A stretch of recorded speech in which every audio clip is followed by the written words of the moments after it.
Ha! I think it's working. Is it work? I don't know. This isn't good. Is it working? My channel. Why am I vibrating? Ray. Is it working? It is.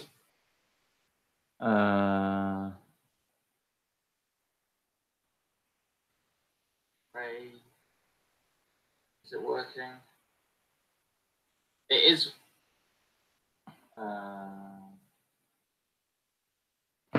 Boom. Whoa, crap, we got people. It is working. Sup, Kira? Wow. It's been... Oh, Jesus Christ. Hi, Kira. Oh, crap, we got people. It is working. Sup, Kira? Bloody hell. It's been a while. It's been a while, Kira. Oh, Jesus Christ. Should stop saying that. Whoa. Oh, God. I should switch my mic off. Yeah, God. Kira. Well, if anyone here doesn't know who Kira is, you should go check out her channel because she's bloody awesome and she lives like a professional athlete lifestyle, which is pretty sick. I was about to swear. I'm going to be better at swearing or not swearing. Sup, Yorick. Yeah, I did. I turned it off, Kira. I turned it off. Rookie mistake. Rookie mistake. Sup, Yorick. How are you? I hope you're well. Yeah, that is peanut butter on a spoon. I'm making peanut butter on like little sticks of, I don't know what this is, wafers. Sup, Connor? Look, we got the whole gang. The whole gang is turned up. You're in the middle of training. Well, Connor, if you're on YouTube watching me, then you're not training, are you? Unfortunately. I mean, I'm not going to tell you to leave. You can leave the stream on your phone and then go train so that it counts as watching, because otherwise I'm going to get screwed by YouTube. Can I say sea cucumber? Sea cucumber. Spoon is the best way. I have this lovely Stukjes Pindakaas from Jumbo. Yeah, not my personal favorite choice of peanut butter. It's pretty decent. I would rate it 4 out of 7 on the peanut butter scale. I think they add a little bit too much sugar. I like my peanut butter to be as natural as possible. And, you know, I'm a student. I'm poor. So, you know, what am I going to do? Resting is good, Connor. Resting is very important when training. Yeah, I just thought I'd... Dude, I'm not getting... Kira, speculoos is the most disgusting thing. Honestly, I bought it in first year. I bought a jar. My housemate and I tried it, and then we left it. And then over the next 3 months, the jar just became gradually more and more empty. And then it transpired that our other housemate, Sophie, was eating all the speculoos out of the tub, but she like denied it, and she didn't realize how much she was actually eating until she did.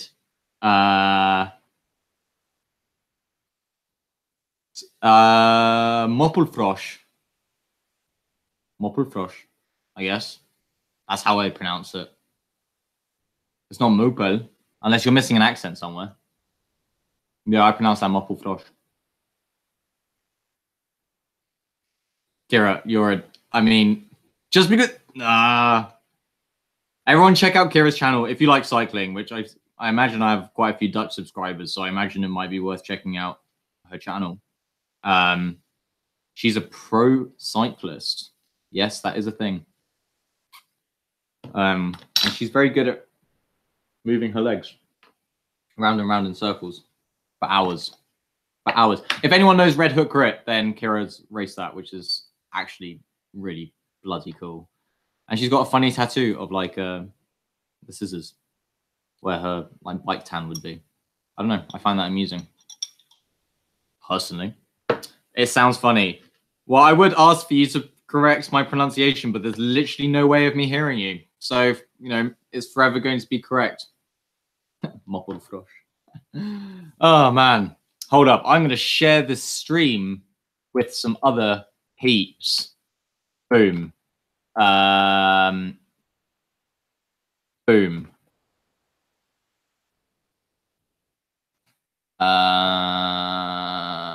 Yeah, I don't know what I'm doing anymore. Yeah, I join the streams during my rest, then when the timer runs out, I leave. Yeah, that sounds about right, Connor. But you got to start training, dude, because we're going to go hit Deliverance, and it's going to be sick.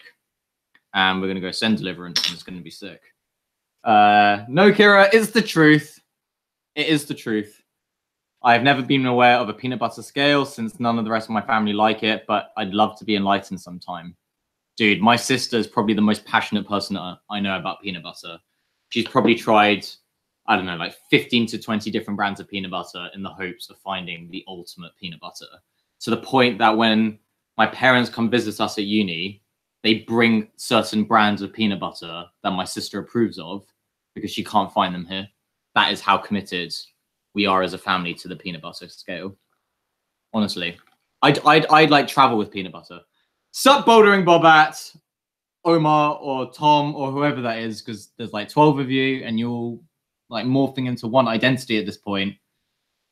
Everyone should check out Bouldering Bobat's channel as well. It's probably the only channel that I'm like super stoked is on YouTube. Actually, I take that back. Like climbing channel that I can like enjoy watching.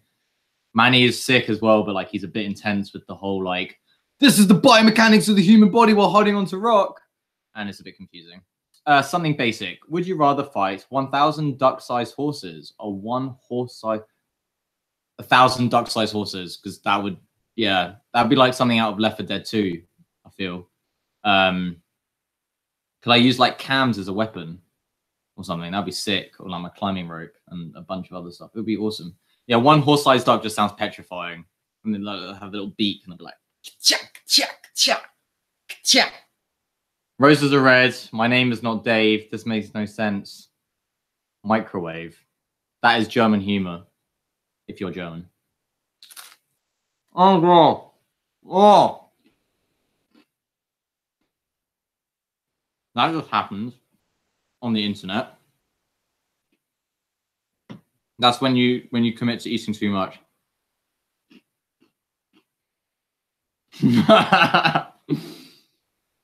Cool shot velodrome is petrifying. I'd rather eat a whole speculoos. 100%. Cool shot velodrome. Is that the one that's like 150 meters? That's the really steep one. That's the one that's like 52 degrees. Or something stupid. That's where I crashed. That's where I got that most horrendous road rash of my life.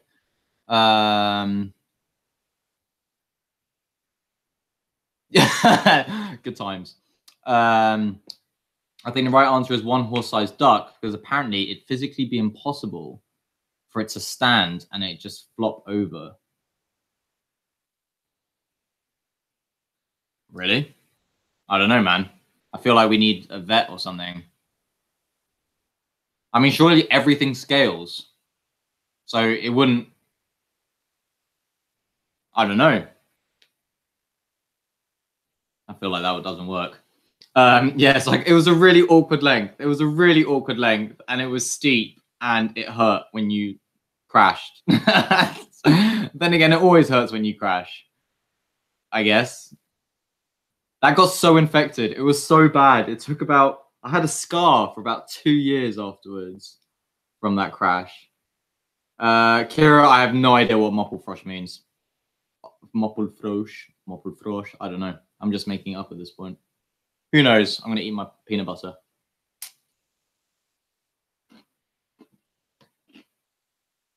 Peanut butter is amazing.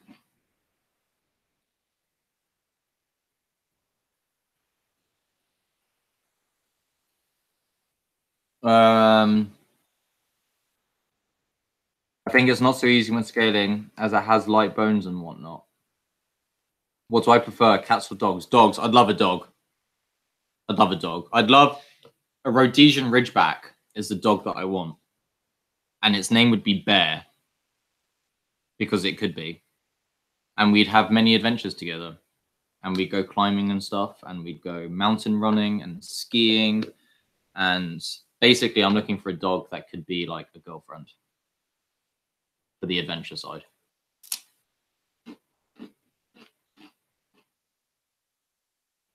Yeah. But it has to be a Rhodesian Ridgeback, also known as a lion dog, because they were used to hunt lions, and I just think that's really badass. But yeah, I thought I'd do the stream because we got to 1,000 subscribers.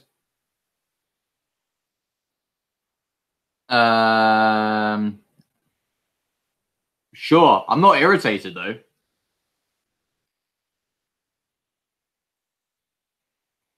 I'm not irritated. I don't get irritated. That's not true. I do get very easily irritated, but I'm not irritated right now.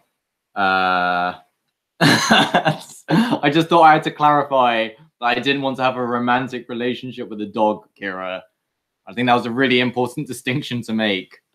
I just want the adventure. I want an adventure partner that's a dog at the moment. At the moment. I feel like a dog that's digging a hole. I feel like this can only go downhill. And if I keep talking, it's going to get progressively worse. What type of tea are you having, Kira? I'm having some Roboys. Or Roybos. Roboys? I don't even know anymore. It's non-caffeinated, though. Which I think is important. Do I do any sport exercising apart from climbing that helps you become a better climber? I know you do running, like hecking Speedy Gonzalez. I'm not that fast, dude. No, well, I mean, I cycle everywhere because I'm in the Netherlands. I'm in the Netherlands. So like I'm just like commuting to work and like back from the gym and stuff. I'm putting down close to like 100 kilometers a week on the bike, which was more than I ever rode when I was at home. And then if I include like, no, I've had some weeks where I've easily done 100 miles just like commuting around. No, I do like antagonist training. That's about it. So like I'll do pull-ups, dips, and press-ups for like shoulder health. I used to do weightlifting as like a sport, but then I stopped doing that when I started climbing. And like, I don't know, occasionally do some like bodyweight fitness, like Reddit bodyweight fitness stuff, like front levers and stuff for fun, and handstands, because I think they're pretty bloody cool. But no, don't really do any weight training anymore. I just don't have access to weights on like a regular basis. Our gym doesn't stock weights, doesn't have weights. Stock weights? It doesn't have weights. Peppermint tea is a good shout, Kira. Have to say. Mucho respecto for that.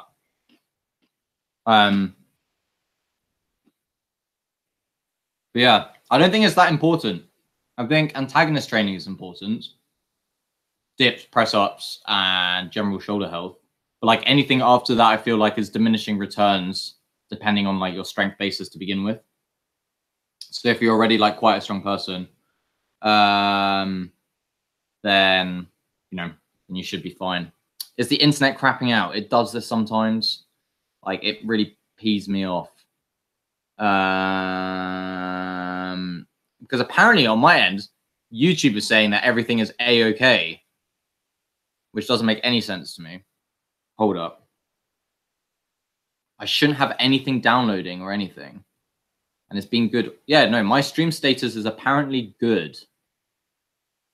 Apparently. So, I don't know, man. It says it's good. It says it's good. I feel like I'm in a one-sided battle against someone.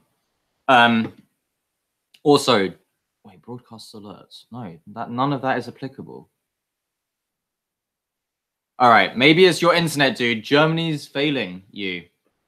Don't forget to give the stream a like, because I would give a valid reason, but I really don't have one. Sup, the Death Ray. Duh. Is that supposed to be like Death Ray D or like Death Raid? Like a Death Raid? Or is that just, I don't know. Yeah, give the stream a like because YouTube thing. Oh, wow, shit. Oh, God, I swore on a stream. That's it. My channel's going to be demonetized. I'm going down. That's it. I might as well quit YouTube now. I'm no longer friendly. Damn. I just shot my. I'm like, that was like a Logan Paul moment. I just ended my YouTube career by swearing on live stream. Deary me, welcome to Germany. Yeah, dude, I was just in Germany. Hamburg. It was sick. Good beer. You guys have good beer. Got to give it to the Germans. They know how to make good beer. So I thought I'd start the stream just to say hi to everyone, see what everyone's up to, how everyone's climbing. It's like halfway through the first month of the year. Has anyone actually already done their goal? Because sometimes people set really low goals and they should set higher goals for themselves. Like higher goals. Do you prefer indoor or outdoor? Outdoor. Outdoor, man. Outdoor everything. Like outdoor running. Like, why would I run on a treadmill if I could go run outside? Why would I... Like, I prefer the adventure part of climbing as much as, like, the actual climbing itself. So, like, some of my best memories are long trips to go to outdoor crags. And there's just something really refreshing about doing a climb that loads of other people have done before. And, like, it was their little piece of giving back to the climbing community, which is like what I think these climbs are. Although, recently started getting on a moonboard, and it's interesting because a moonboard, I suppose, is the exact same principle as climbing outside, in the sense that you have like standardized climbs that are consensus graded and that anyone can climb them from around the world, which is a really cool concept, actually. And I did actually feel some satisfaction. Like normally I'm like, okay, that was pretty cool, send a climb. But like I'm never stoked to be like, oh man, I really want to get back on that climb. Moonboard, I was like, that was sick. It's supposed to be someone who got shot with the death ray. The death raid. Yeah, makes sense. Makes sense. Is that a COD? Was it a gaming channel, man? I bet you it was a gaming channel. It's always a gaming channel. Do you prefer indoor or outdoor bouldering, Zeke? I'm guessing that's Zeke. Cross country. Zeke HCE, I don't know.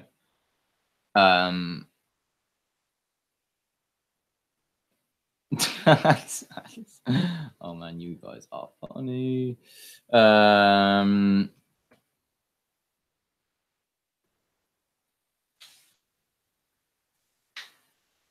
Yeah, that's true. Whoa, actually, I suppose the moonboard will be there forever, in the sense that anyone that wants to build a moonboard and like can get a hold of the holds, can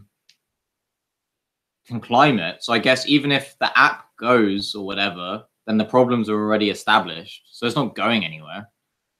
It may be replaced by something better in the future.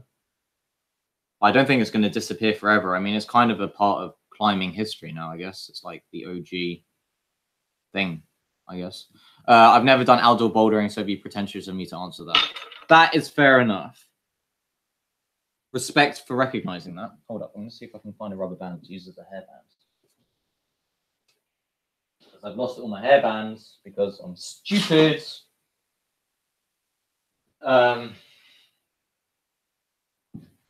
Although I will say, outdoor, it wasn't like climbing for me was just a hobby until, no, that's not true, actually. That's not true. Climbing was always sick.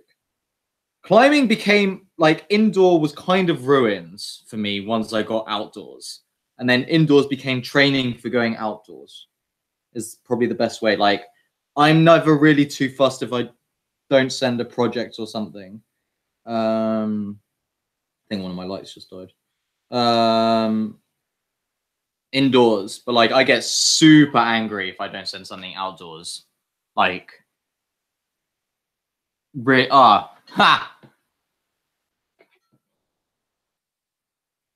yeah, no, dude, I totally agree with you. Like bouldering outdoors is always going to be like a better thing for establishing. I just think moonboard is like the closest thing to climbing, if that makes sense. If that makes sense. Also, I found this really old clip when Max was not a happy climber. I'd literally only been climbing for 3 months, I think, at this point, or 4 months. Man, this is gonna be loud. Oh wait, I can't show that. That's got a load of swearing. Yeah, I can't show that. That's got way too much swearing in it. Too much swearing. Oh yeah, they'll definitely outlast anything man-made. 100%. 100%. Which is what makes it so cool. Because it's going to be there forever. Until it's not. I mean, problems get chipped. Climbs stop being, like, access issues and stuff happen. And, like, there are a host of reasons that it, like, might not work in the future. Like, I can already think of some climbs. Like, even stuff in font that was put up, like, in the 80s, people have gone and chipped it and stuff because they were getting really aggravated that they weren't able to climb it. So they decided that no one should be able to climb it. So they went and chipped it. Sup, Chris likes traveling. In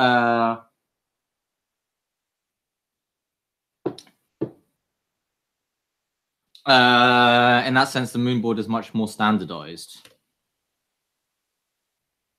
Yeah, I guess it is, because you have people from, like, different areas, from different crags, from different styles, climbing the same problems, and then they reach a consensus grade. So I guess it's actually a better snapshot than outdoor stuff. Like, I'm not gonna lie, like, I found the Moonboard to be easier than font.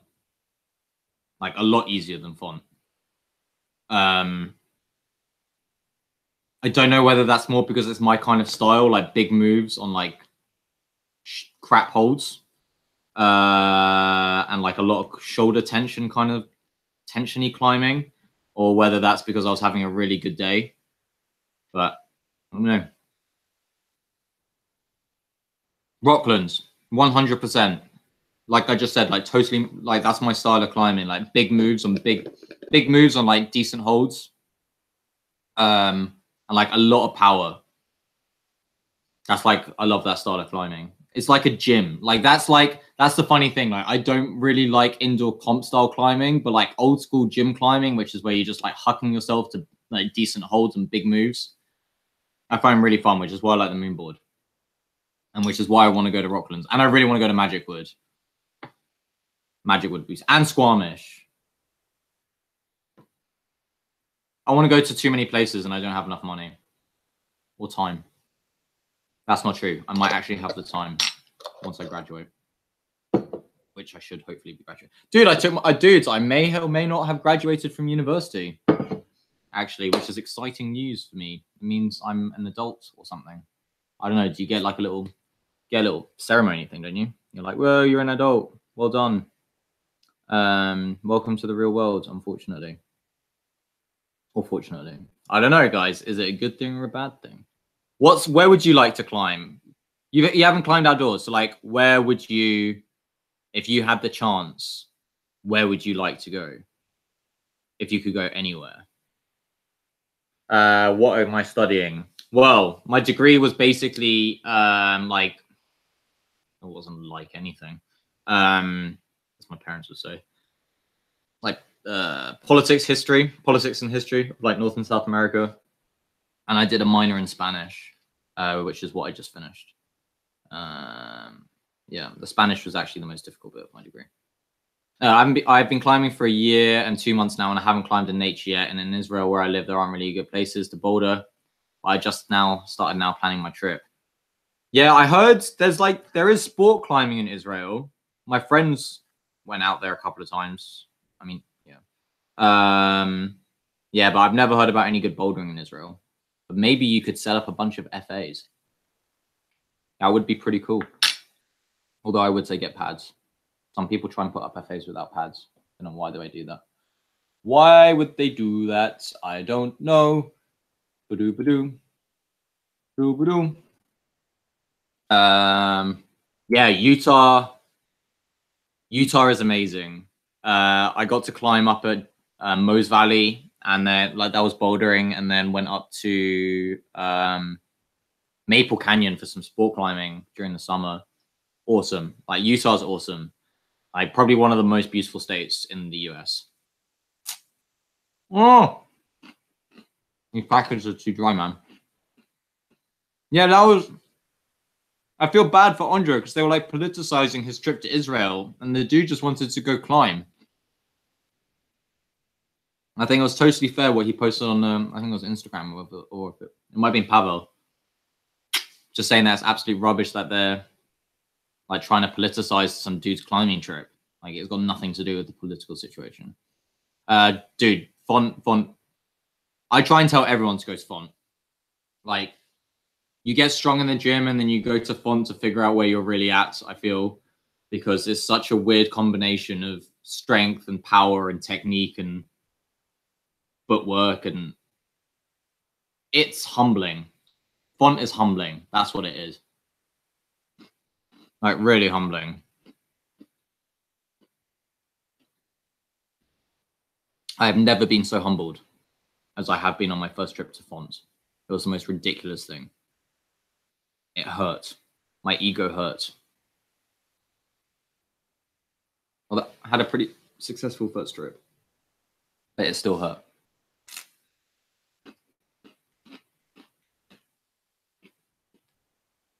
Hola! Hey guys, if you like hiking in the States, actually, you should check out Outside and stuff. They're also in my recommended channels list. These guys do a bunch of really, really awesome hikes in the continental United States. Probably places that you wouldn't have thought of going to as well. So I'd definitely check them out. I enjoy watching their channel, mainly because I don't have access to the mountains at the moment, and it makes me feel like I'm there. So if you want to see some really cool hiking in the States, then check out Outside and stuff. And yeah, ¿Qué pasa? Nothing. I'm tired. But I'm like a good tired.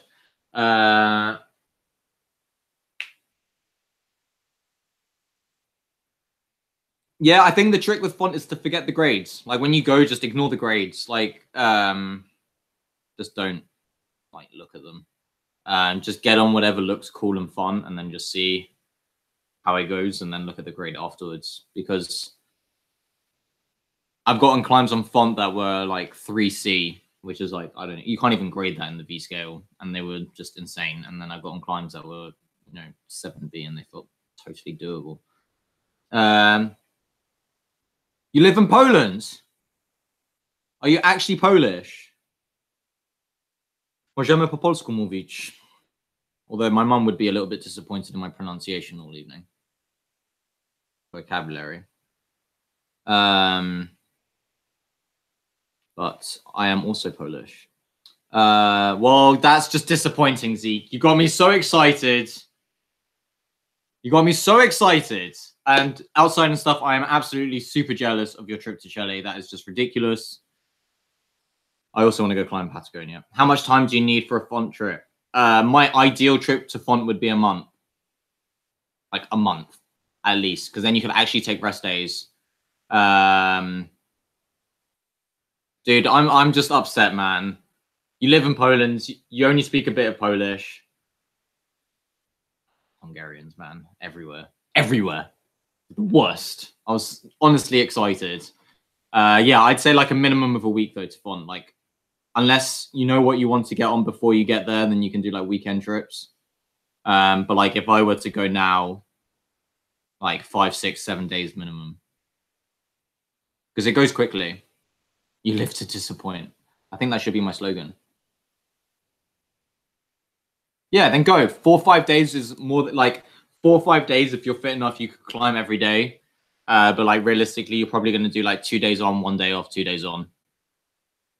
Just be wary of skin. Like, the biggest thing with font is skin and like skin maintenance. But like, try and have a list of things. Sup, Abbott. Try and have a list of things you want to do before you get to fonts. Like, look at blow.info.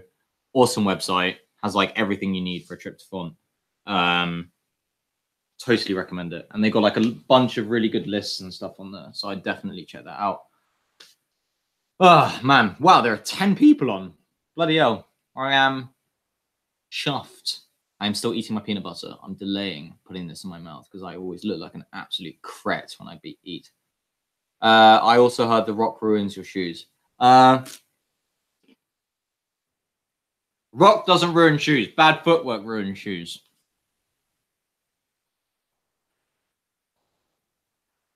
Although, if you have super thin shoes, you will trash them. Like, I bought these. before my last, like my trip to Font with Hendrik last year. And we climbed a lot though. We did we climbed 6 days in a row outdoors. Like I totally trashed the rand on these in like 6 days. Granted, I have actually worn them a lot in the gym afterwards because they were trashed.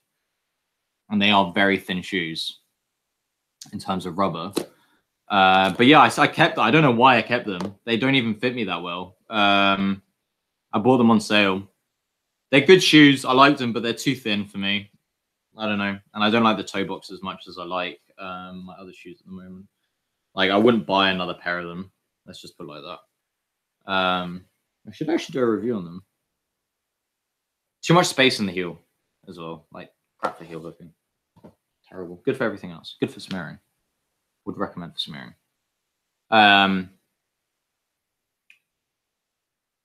Yeah. There's a little bit of a delay between what I say and apparently on the stream, which is making this quite interesting because I can stop and watch myself talk. It's a bit weird.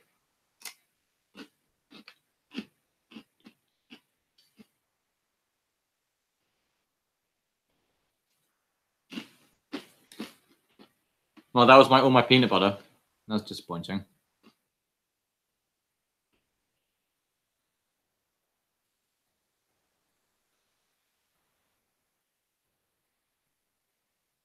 But yeah, I don't know, man. I'd go to Font. I think Gritstone. I have like more goals to climb on Gritstone at the moment than I do in Font. Mainly due to proximity when I move home. So, and then I have some like big goals in Magic Wood that I need to spend some time doing. What time is it for me? It is 10:30 p.m. at the moment. I drank way too much coffee at about 6 p.m. So I'm probably going to be awake until about 2, knowing me. So luckily, I have no exams or class or work this weekend. I have a meeting tomorrow. So I would definitely... This is confusing. There are 2 people with 2 different names. Attila... What was my favorite book I read in 2017? Crap.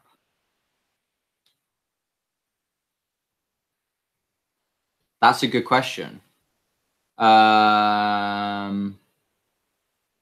McDuffie series, which is about it's kind of how do I explain that? Kind of like fiction history.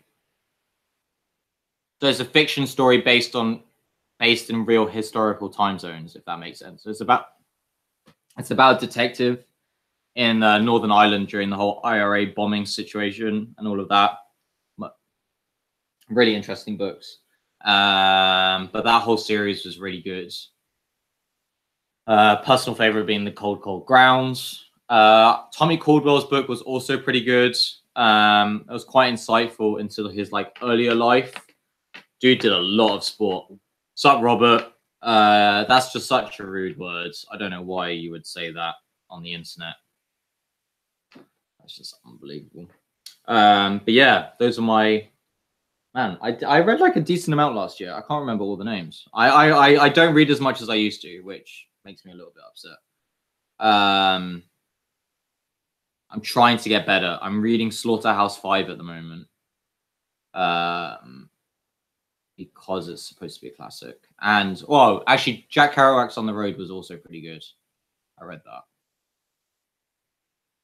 I tried Ulysses, couldn't get into it. Too long, man. Like, no one needs a 1,500-page book. Just, like, go away.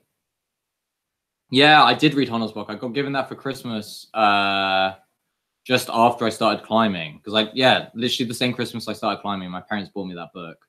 It's on my shelf at home. I really need to get him to sign it. I need to hunt him down. I'm going to hunt Alex Honnold down. Ever tried audiobooks? The only time I've ever listened to audiobooks is when I was driving with my good friend Ben, and we were driving back from California from Thanksgiving, and we were going back to Flagstaff. and he can't listen to certain types of music because it makes him way too sleepy. But apparently, audiobooks keep him awake. So you're listening to Harry Potter on audiobook. That is the limit of my audiobook. That's not true. I also listen to William Shatner on audiobook because it's hilarious. But apart from that, I don't use audiobooks. And then I do listen to podcasts if you count like a normal cast and stuff. But it's not the same as an audiobook. And Stephen Fry's voice just annoys me after a while. I don't know. And he narrates a lot of books. Unless you can like recommend an audiobook that is worth listening to. And don't say Game of Thrones, because I don't like the books. I thought they were terribly written. Podcasts are great. But how have you been doing, Hassan? How's the climbing going? How's everything else? How are your goals? How's almost crashed today laughing hard while driving? See, that is dangerous. Laughing kills, bro. Laughing kills. I have a loose piece of hair, apparently. I can see it. The Witcher series. Yeah, I forgot about that. Oh, what's his name? The Polish dude wrote them. I should know this. Oh, man, you're injured. Fuck.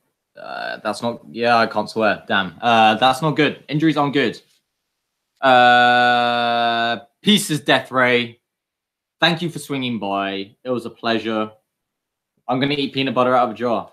I'm not even hungry. Well, I am. I don't know, man. I am what I am, I guess. Lol. But sleep well. Enjoy. What did you do to your tendon? Have you pulled a pulley? See, I always find that so funny. Did you pull the thing that pulls too hard? We lost 2 people. I haven't spoken to Elgar in ages. Does he still go? I don't know what he's doing anymore. Is he still a student? No, he must have graduated by now. How old is he? Is he married yet? I don't know. Must be 28. Oh, you've damaged your bicep tendon. Too much pulling, man. Everyone does too much pulling. Not enough pushing.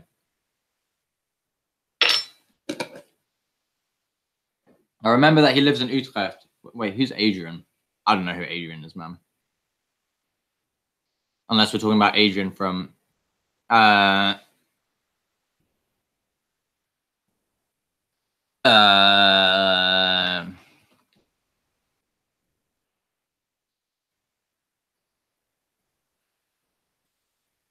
He has an identical girlfriend. I don't know what that means.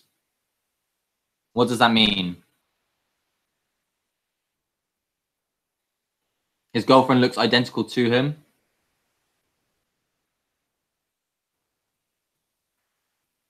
Wait, so his girlfriend's a 6'3" curly-haired Dutch person. Interesting. Interesting choice, Elgar.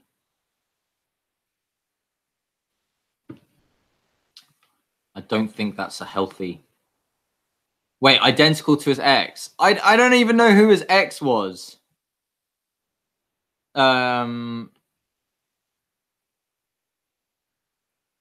Yeah, I don't know who his ex is. And they all look the same. Elgar's girlfriends all look the same. Fair enough. Fair enough. What's happening to my stream, bro? Is my stream dying? No. I don't know what it's doing. I give up. The internet does weird things. No one understands the internet. Isn't that right? No one truly knows what is going on. And I stand by that. What the hell? Some people... I don't have an ex. That's the glory. That you say I have an ex-girlfriend, but I don't. Kind of. It's complicated. Some people just have specific taste. Yeah, Elgar is a very specific person outside and stuff. He's a good guy, though. He's a good guy, but he left us, and it was sad. And we used to go get very drunk, and I would always end up... Somehow, I would always end up at Elgar's place after a night out. It made no sense. No sense whatsoever. Man, people are coming and going. I feel like that's a lyric from a song.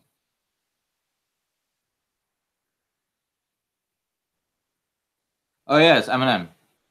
Thank you, fifth of vodka, dare me to drive. Yeah. Better decide. Thank you, fifth of vodka, dare me to drive.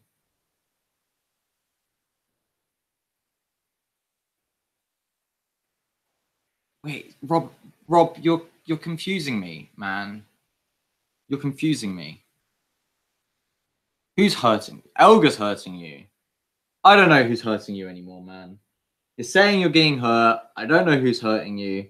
This is a serious climbing channel thing where we are athletes. I'm hurt. What? How am I hurting you? Ow, crap. How am I hurting you? Oh, man. Rob, I graduated, man. I graduated. I'm leaving soon. I don't know when I'm leaving. I don't know, man. Who knows? I will be leaving at some point.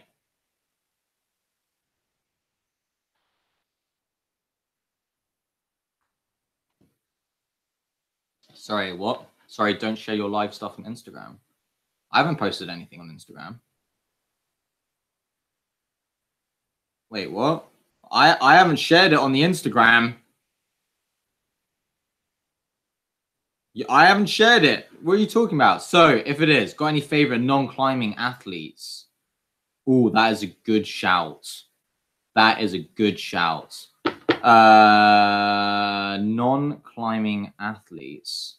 I like Jim Walmsley, ultra runner, because he's pretty badass. I like Killian Jornet, although he does a little bit of climbing, so I guess that's kind of meh, kind of on that edge. I like Johnny Wilkinson because he was my idol growing up playing rugby, as well as Lawrence Delalio, but they're not really doing anything anymore. Same with Jason Robinson. I like Daniel Ricciardo, Formula One, because he's sick and he's hilarious, along with Max Verstappen, because I think he's just tearing things up, which is great fun. And man, I think you got to ask me what sport apart from football, because like I love sport. Like sport for me is life. So I love sport. Am I leaving for a job or roaming? I think at the moment it looks like I'm going back to the UK first. There may be some work for me back home, but the good news is the channel will live on because I'm going to be climbing a bunch still. So while the gym location and stuff may change, and I might not be able to climb with the same people as I used to, the content and everything else will keep on going. And there'll probably be new stuff in the works. This is kind of the evolution of growing up, I guess, and like things going on. So one of the good things is when I move home, I'll probably have more access to outside rock, which means I'll be able to climb outdoors more. Like I'll have a car. So I can do trips and stuff. And there's going to be a big bouldering gym opening up. Like the largest bouldering gym in the UK, actually, is opening up like 15, 20 minutes away from my house in London. So, yeah, there's definitely a lot of things going to be happening when I move home. And, and then it looks like I'm applying for law school to start in September. I'm writing my application at the moment. So there is a lot of things going on, and I have a bunch of hospital appointments and stuff that need to get sorted, and scans and training and everything else. Like there's a lot going on. It's going to be like a really busy time. Where do I want to work? Well, it would just be there's might be a thing with some law people or some part-time work somewhere else. Nothing's really set in stone at the moment. I just got to take it as it comes, basically. But yeah, I'm kind of excited. There will be another collab with Bouldering Bobat in the works, hopefully, and there will definitely be some trips up north to go climb on Gritstone and try not to get shut down, which would be hilarious. Law School of Physics? No, as in like law school, as in law, and in the UK, like to become a barrister. That's my goal. I want to become a barrister.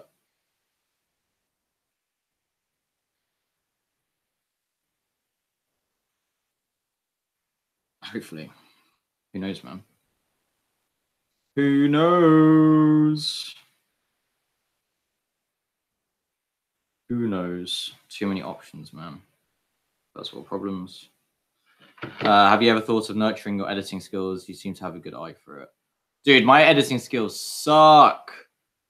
I can be the first person to say that.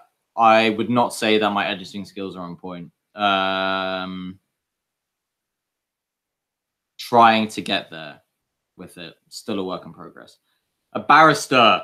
Fudge. What you guys would call an attorney. We have a very different system in the UK. It's split into two sections. So you have solicitors and barristers. Barristers are those that generally go to court and represent clients, and solicitors are those that first meet with clients in order to build a case, whereby they then, once they've built the case, seek the representation of a barrister to go argue that in court. Kind of two separate professions. I legitimately was wondering why you want to study law to be a barrister, only to realize you meant barrister. Exactly. Exactly. Honestly, you are not the first people to say barista or a barrister. Oh man, who was it? I think there was a girl once. There was always a girl. There's always a girl. In some weird story, there's always a girl. And she was convinced I wanted to be a barista. She thought that was my life ambition. I don't really know what I felt about that. I think I ended the conversation at that point. Who knows? Yes, I don't know why my phone decided to start syncing. All I'm saying is that your YouTube channel can act as a form of a resume. If you push your filming and editing skills, you could end up getting some gigs here and there. Yeah, dude, that's definitely true. That's definitely true. But for me, like, I've got to stop saying like. For me, the YouTube's really just about having fun. You know, I'm not in this to make money. I'm in this to improve those. So that is a very valid point about developing editing skills and filming and stuff. And that is definitely something that I want to focus more on this year, especially with the outdoor trips. I want to get better at telling stories when we head outdoors. Like, I don't want it to be just a video about like, so this is when we went climbing and I climbed a boulder. I get it. There's loads of videos like that out there, and some of them are just awesome. Don't get me wrong. Like, if they're awesome climbs, then they're awesome videos generally, unless they're really cocked up. But yeah, I really want to start getting better at kind of telling a story about the chat. You know, like what it is. I have some ideas in my head for some stuff that's not necessarily climbing related. So kind of got to see how that develops in the future. It might end up as a separate channel. When did you hit 1K? I thought you was on about 800. Congrats though. I hit 1K on Monday. Yeah, I hit 1K on Monday. I was studying for my oral exam, and I quickly logged in, and I checked some stuff. I checked my YouTube, and it said that I hit 1K. I was like, stoked. And then I hit 1,020, and I was like, stoked. And then it's just never enough.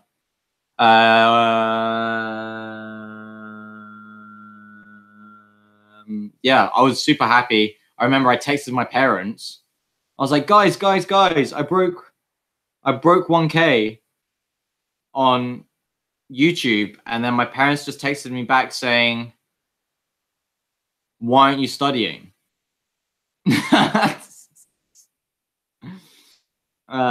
Which was fair enough. But then it was an oral exam. But I was like, guys, come on. Like, this is a big deal. 1K is a big deal. I was stoked on 1K.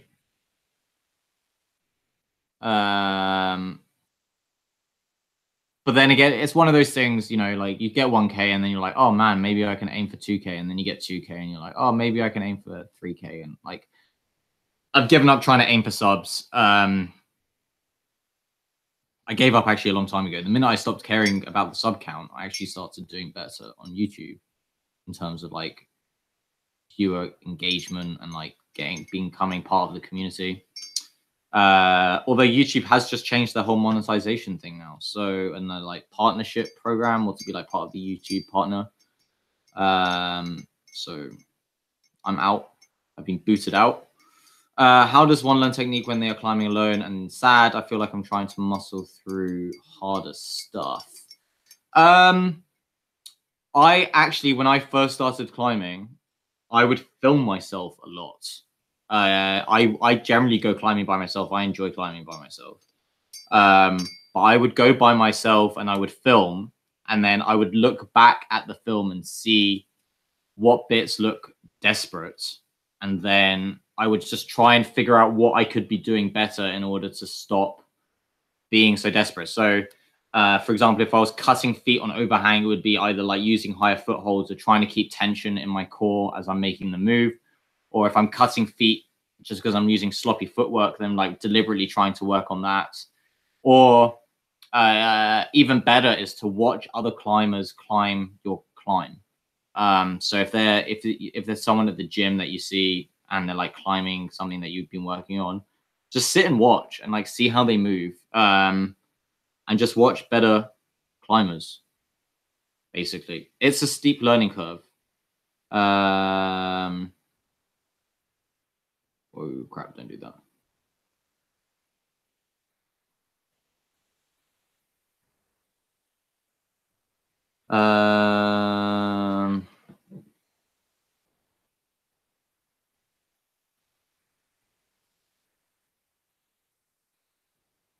Dudes, I don't know if you're still on the stream.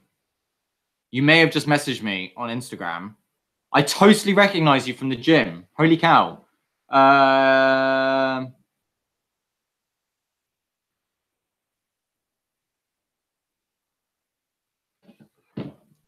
Passion is everything, man. That is all I'm going to say. And you know, if you message me, what that means. I think my phone is. I think I've cocked my phone up. Too many tall people at my gyms. Yeah, tall man beta is definitely a thing. It is 100% a thing. However, short man beta is also a thing. Yeah, I would definitely try filming yourself. The other thing is to film yourself and then ask other climbers to watch your video and see if they could, like better climbers, and see if they see anything that you could be improving on. Like Maxime, you may remember him from some of the episodes. He hasn't featured in a while because he's unwell. When I first started climbing, Maxime would help me out a lot with problems because we're roughly the same height, but he was always he's a bit taller, I think. But he was a much better climber than I was, still is. So he would always help me out. So even if I was there by myself, I'd send a video of me climbing to him and he'd always come back with like, oh, you should be working on this and this. Dude, you should send me the vids.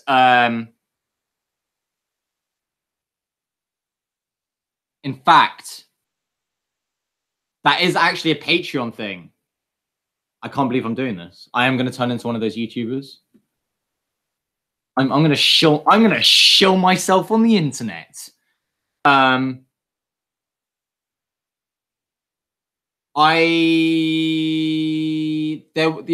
I don't know, man. There is definitely a thing on my Patreon about coaching, not necessarily coaching. I hate that word. I hate the word coaching. I have bad memories of people coaching. If you want like more specific advice with training and stuff, I guess, I don't know how to explain it. It's not really coaching. Then maybe check out my Patreon. I don't know how. I've started pressing buttons and everything is going wrong. Just what? This is not what I wanted. Is this what I wanted? Is this what I wanted? I don't know, man. Oh, God. Ah, there we go. Did that work? I think it worked. Amazing. Amazing. But it's definitely a thing. But I would be happy to do that. But like, if it depends how many videos you're sending me and like what type of feedback you're looking for and stuff. But like, definitely hit me up if that's something that you're a little bit more intrigued in. Like, I'm happy to do like 1 or 2 or I don't know. It's a complicated thing. Like, if you want it to be like a more regular thing with like really specific advice, then definitely hit me up. I would say I have some coaching credentials.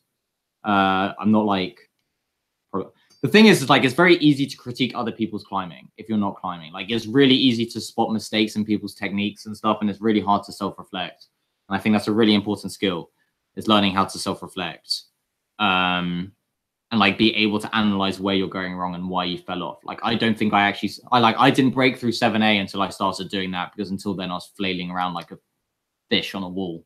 It was horrendous. And I was just using strength to get up, and it was shocking. It was shocking. That's what it was. Disgusting. Scrap. But yeah, good times, man.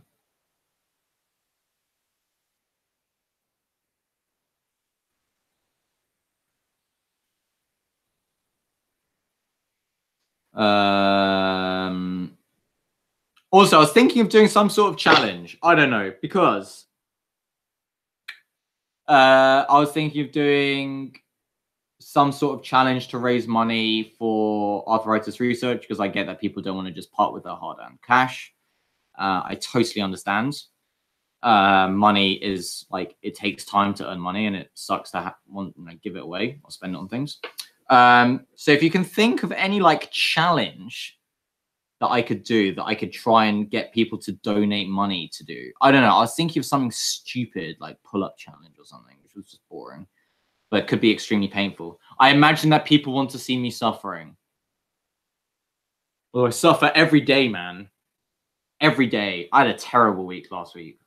Everything went wrong. Everything last week, everything that could have gone wrong last week literally went wrong. Health-wise, medication-wise, everything. It was like a complete and total utter cluster beep. Like the worst thing, like the worst week, like a terrible week. Just terrible week. Tide Pod challenge. What's a Tide Pod challenge? Explain. Explain. You have the floor outside and stuff. You have left people hanging. You have left me hanging.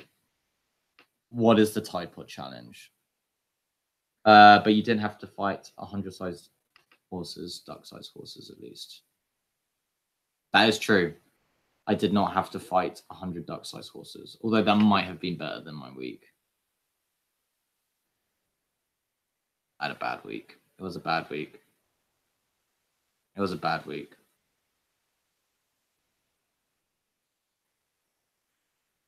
Why would someone eat laundry detergent? Why is that a thing? What? Well, I'm not surprised YouTube banned it. There are probably a bunch of stupid kids on the internet that thought it was a brilliant idea to go eat laundry detergent. What is wrong with people? Like, that's just Doug DeMuro. Yes, I'm all about the internet points. Where can I cash in my internet points?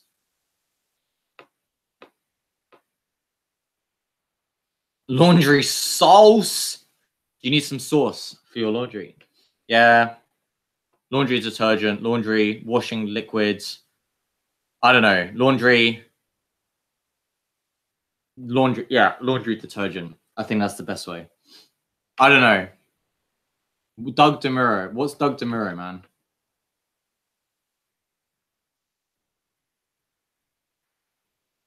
What is Doug DeMuro? Why should I look it up?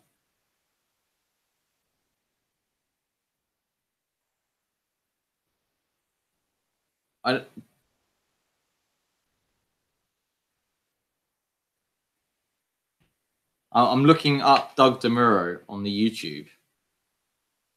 1.25 million. It's a car channel. Why are you getting me to look up a car channel? But what's the car channel got to do with raising money for arthritis research? How does he get access to all of these cars?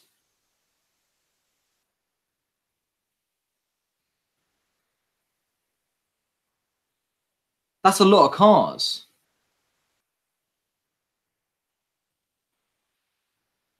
Like, this is a lot of cars. That's obscene. 1.25. That's a lot of. What do you mean he's doing the same?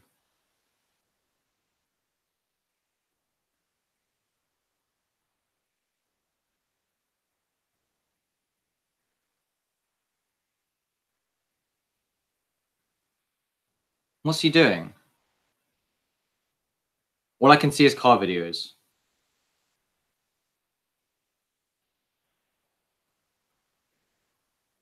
So what is he doing? Raising money. Yeah, but for what?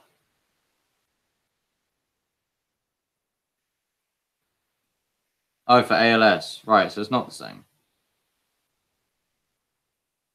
But he's raising money. Good. Charity, giving to charity is important. Yeah, I need to raise money, man. I need to figure out a way to raise money apart from just saying that I'm going to run something. If that makes sense. Like, there's got to be a bit more on my part, apart from begging. Although begging is always good, or so I've been told.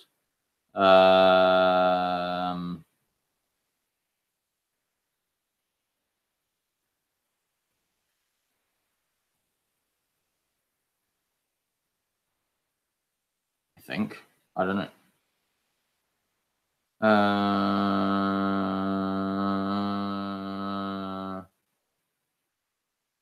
I don't know, man. Bollocks. Got something going on my finger, and it's really annoying me. It is not good. It is not good. Has my stream died? Everyone stop talking on the internet. This is very unfortunate. Very unfortunate.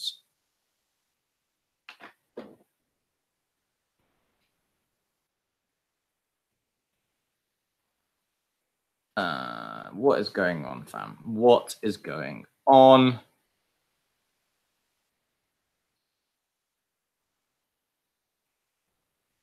Oh, man, I don't know what the hell is going on.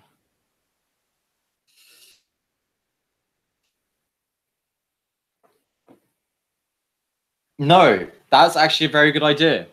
I don't think I have enough time here, though. I might bring this up at the work meeting tomorrow, but I'm not sure I have enough time here to like successfully get that up and running before I manage to leave. I don't have as much time as I think I do. If you were able to go for sightseeing, strictly no climbing, where would you go? South Korea or Japan.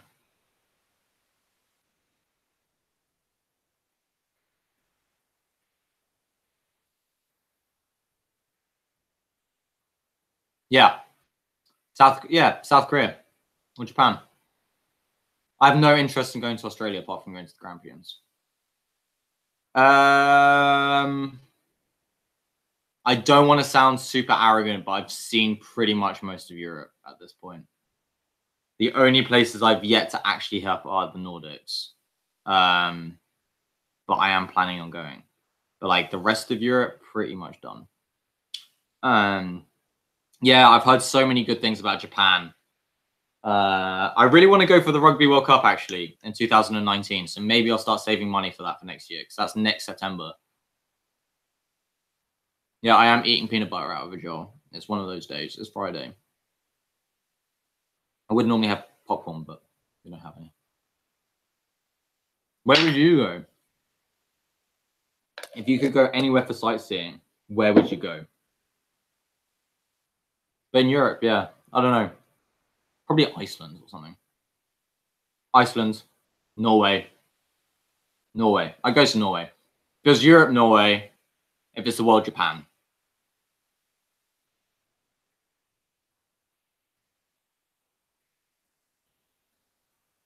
You lived in Tokyo for 3 years. That's pretty sick. That's pretty awesome. Do you speak any Japanese? Apart from, like, you know, the usual Japanese. I don't know. Is there like intermediate Japanese that everyone seems to learn when they live in Japan? I'm assuming so, because it's pretty much the same for every country. Jordan would be sick. We actually had a chance to go to Jordan when we were in Egypt, but this was literally just before the whole Arab Spring sitch, so it probably wasn't the safest of times to be trying to travel through Egypt to get to Jordan. Norway does look beautiful. I know. I don't know what I'd do. If I went there, I'd probably turn it into some sort of... The thing is, every holiday that I go on to, I seem to want to turn it into some sort of sporting extravaganza. So, like, if I go to Austria, it's always skiing and stuff and, like, mountain running. And if it's Norway, I'll probably be mountain running again. Iceland would be fantastic. Like I mentioned, I'd love to go back to the Midwest. Colorado, Utah, Arizona. Barcelona is beautiful. I have bad memories of Barcelona, but it is beautiful. And Utah and Arizona and Colorado. I really want to go to Colorado. I really want to go do a bunch of 14ers. I want to run a 14er. As ridiculous as that sounds. Like, I want to run 14. Yeah, that's it. That's another lifetime goal added to the list, is to run a 14er. Not hike it, run it.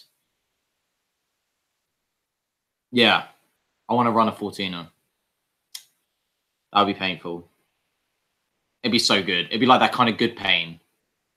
14er, a mountain that is over 14,000 feet. And it's like a thing in the States that outside and stuff can confirm, is to peak 14ers. And there aren't actually that many in the United States, because 14er is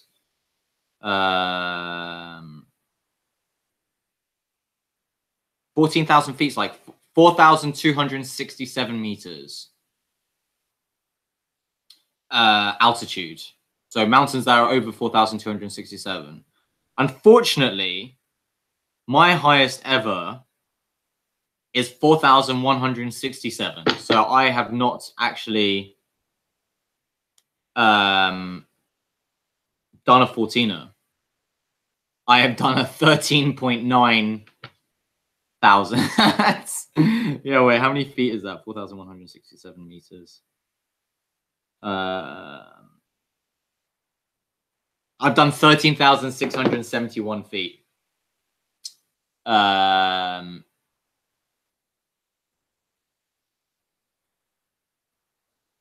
Dude, I was thinking of going to Squamish in the summer, like for 2 months. I'm trying to get enough funds. That's why I'm going back to work as well. But I want to go to Squamish for 2 months during the summer. It'd be awesome. Yeah, Mount Rainier would also be sick. I really want to do... we kind of cocked up. So the summer we had the chance to do Mount Dana. But then basically we were there in August and we got to Dana Plateau and we basically had run out of water and pretty much everything else. And we were very severely dehydrated. And it was still like another couple thousand vertical feet to go. No, it's like another 1,500 verts, I think. It was probably another like 4 hours round trip. And then back down through the Talus fields. And I'm not sure we had head torches with us either. So we were like racing in the sun. So we made the decision to not hit Mount Dana, and like we called it quits at Dana Plateau. But yeah, my bad memory in Barcelona. Oh no, so basically it wasn't like anything to do with Barcelona. It's just I ended up hospitalized with an ear infection. Like a really, really, really bad ear infection. And like I went deaf and stuff, and like my whole ear was swollen, and yeah, that was my bad memory of Barcelona. My sister went recently interrailing there, and she loved it. She had like a great time. Just be wary of like if you go to the beach about not leaving anything by itself on the beach, and generally just be sensible because it's like a massive tourist trap. So just be careful. But yeah, dude, you know, that's how life goes, right?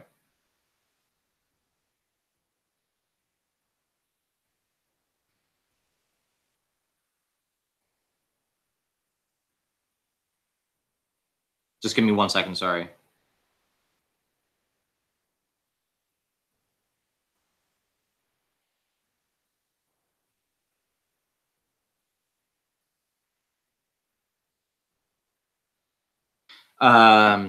Yeah, literally common sense. Common sense saves you so much. But yeah, Barcelona's really cool. Got good food. I like Spanish food. I like food. But like Spanish food is sick.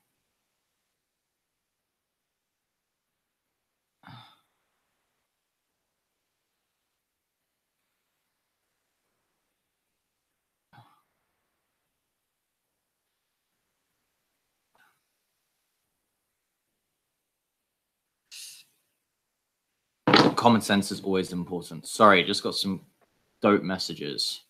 I don't know what else is going on. Right, can anyone slam my videos, man? Because I was actually talking to Hendrik about this. I love you guys. You guys are great.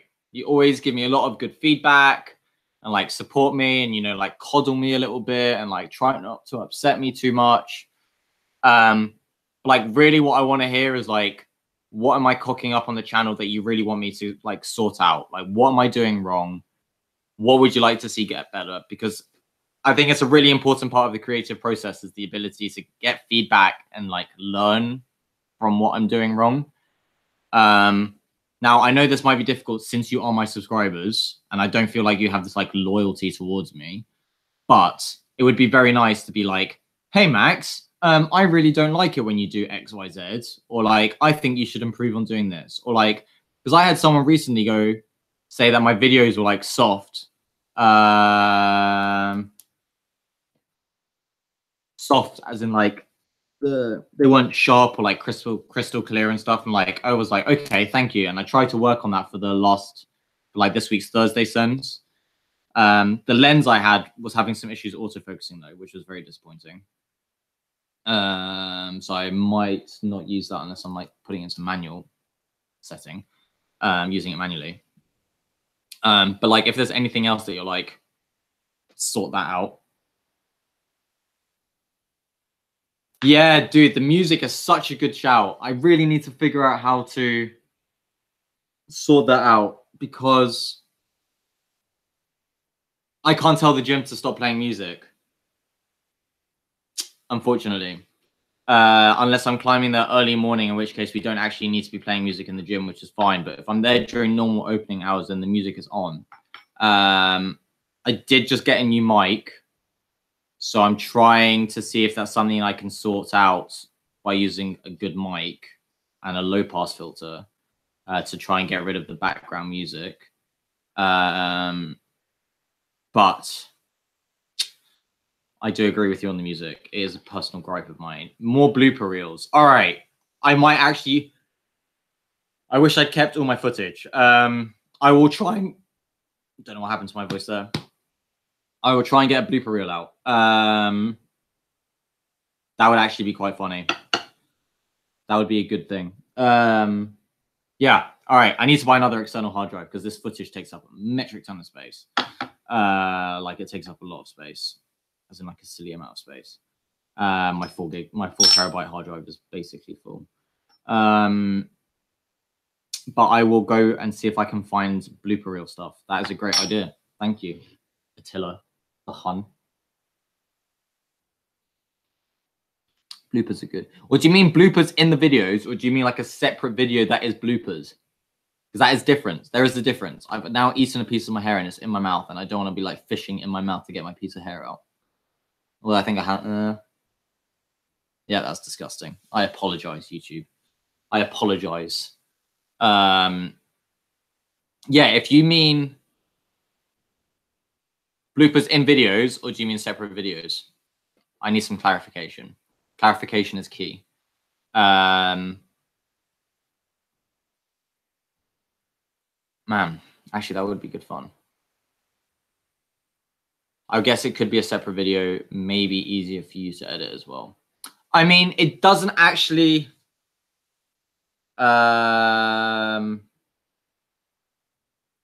yeah, that's good. So, like, for my outro for videos, I could have the cock-ups from that video. Does that work? So, like, while I could, like, have the voiceover of, like, saying bye and stuff and, like, information about the next video and what's coming up and stuff, I could have the cock-ups from the climbs in the background instead of me talking to the camera. Is that something that you, like, would be cool? Does that work?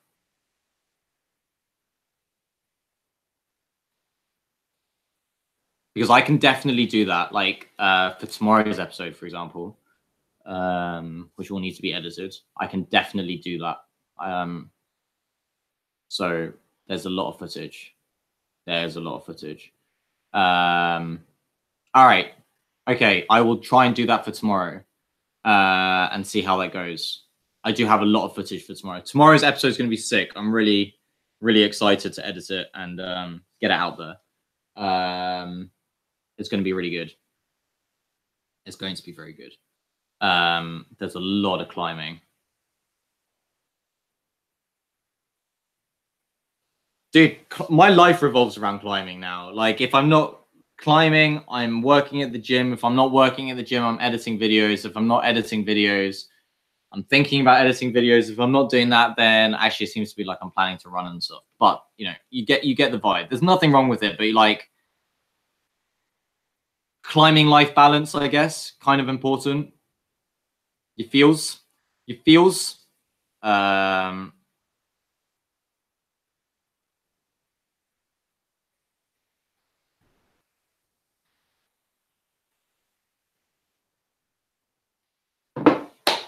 Right, I'm stoked now. Right, I should write these ideas down. Hold up, I'm gonna get a pen.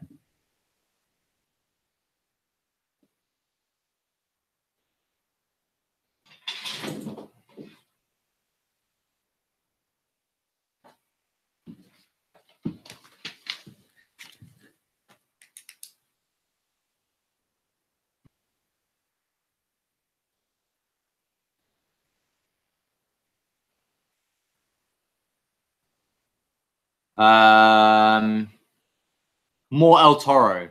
I'll try. He's a hard person to get a hold of. He is a hard person to get a hold of. He's Spanish, so he doesn't work on the same time zones. Unfortunately, I'm gonna try. There will be another. I know at least of one more episode with him, and like probably a bunch of other new people coming out. But I'll definitely try and get him on one more time or two more times, depending on when I leave. Do you find it harder to climb if you work out before you climb?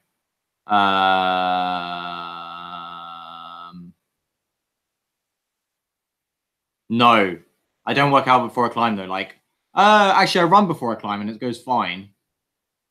I guess you got to just make sure that your body's used to it and like make sure that you eat enough to compensate for any additional expenditure. Yeah, Tuti's sick. Okay, we all love Tuti. I get it, guys. Stop loving Tuti so much. Tuti's annoyingly awesome at climbing. But I'll definitely try and get him back on the show. Dude's so strong, man.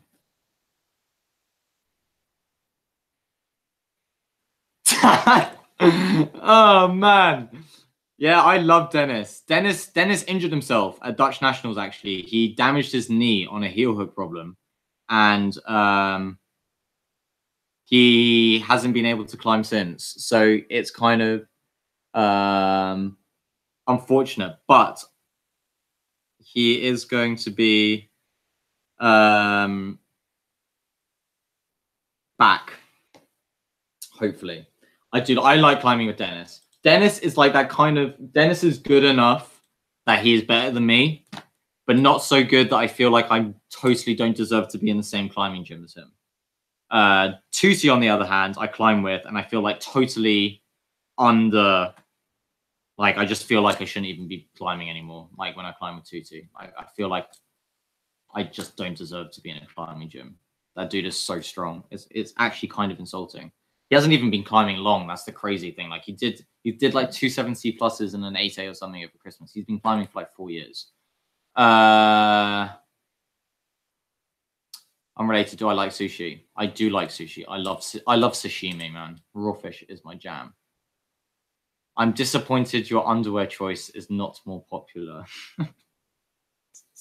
Are you talking about my red boxers? I think I'm just gonna throw them away. I just find and then you're gonna have to change colors. All right. Dennis doesn't even need to climb. He can make espressos and cheer you on.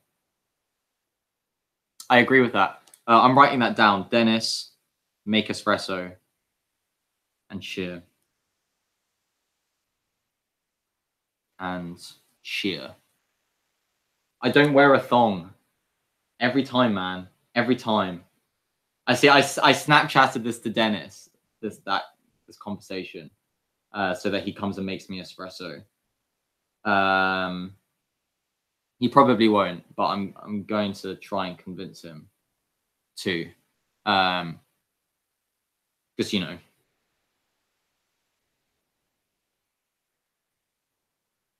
espresso is good, right? I love espresso. I do like espresso. Yes, my thong. I don't know. I feel like I want to get a pair of climbing trousers. Can anyone recommend a pair of climbing trousers? Because I had a pair of Edelrid ones, and they tore within like 2 months. I was trying to do the splits in them, like while climbing. I did size them slightly too large, so they're always a bit baggy, which I feel like strained the stitching a bit too much. So if anyone wears any particular brand of climbing trousers, then hit me up. Dude, my friend swore by those trousers, the Prana Stretch ones. They just don't fit me well. I did try them on, but the barista and the barrister. God damn it, outside and stuff. You should be writing my YouTube video titles, man. That's brilliant. Gene, I am actually writing these down. See, YouTube feedback, bloopers, more Tutti, Dennis makes espresso, and cheers because hot. I've written that. But that's definitely a possibility. There may actually be like a whole. I'm very excited. There may be like a whole Hopo climbing session tomorrow. With some people that you probably haven't even seen before, but like all the people that I work with, hopefully. So that might actually be sick. I don't know. Running shorts. Yeah, I used to wear running shorts, but I am one of those people that will just end up slashing my legs up very badly. So I don't wear shorts normally. Dennis always wears shorts. Marmot Arch Rock Pants. All right, I'll check them out. Because I was speaking to Hendrik about it, and he has the moon trousers, and he does not like them because the stitching has failed in like a bunch of places, which is the same because I do like to support British. But if they're not good quality, then I'm not going to buy them because money. I am not rich enough to be buying trousers that do not function as intended. But yeah, I will definitely try those out. I might actually also have a review coming out of the 510 Blackwings because I've now worn them for a couple of months. I definitely have some opinions on them. And just as 510 has decided that they're not going to, like Adidas have bought out they bought out 510 like 7 years ago now. But they've basically slashed what they're selling in terms of shoes. Gone. Finito. Done. The teams are gone. The high angles are gone. The Dragons are gone. What else are gone? Team VXIs, whatever they're called, gone. All their performance shoes, gone. So if you liked 510, bad for you. Adidas has got rid of it. Because, reasons, I guess. They decided that they were better than the community, which I feel like is a massive shame. you know, it is a big shame. It is a shame. I feel like they could have made something of it, and they decided to just shoot it down instead.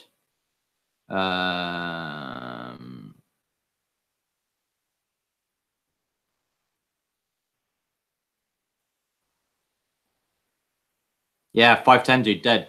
510 dead. I'm not buying any of their stuff anymore. Not that I wore any of them. Actually, I wore 510 shoes. I do have a pair of teams. Might sell my teams. They don't fit me very well. I've only worn them. I don't know. I probably haven't worn them as much as I should have. I bought them for a very specific reason, and then I don't climb like that anymore. So I feel like they're just sitting here not being used. So if anyone wants a pair of teams in a US 10, I think they are, or a 10 and a half, then hit me up. I'm sure we can figure something out. Europe, preferably. I would post them to the US, though, if I got paid enough. But they've maybe been worn. I think they've had probably 10 sessions in them, max. Like proper sessions. They literally look like brand new. Because they just don't fit my feet well. Yeah, the teams are really specific and aggressive, and they are for a very particular job. And they're narrow.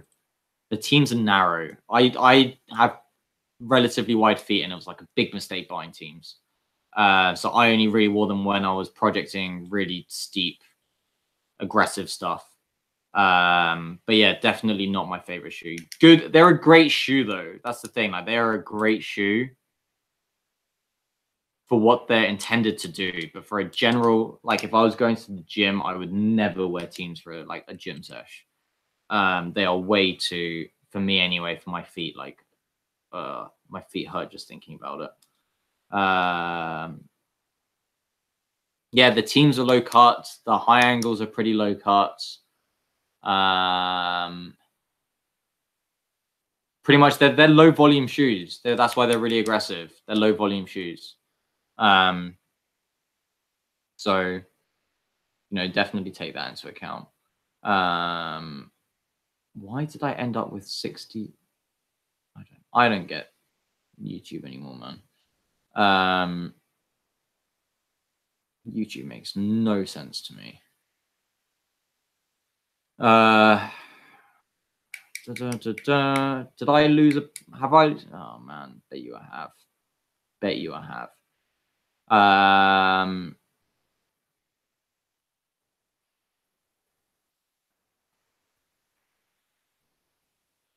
Super is my training shoe.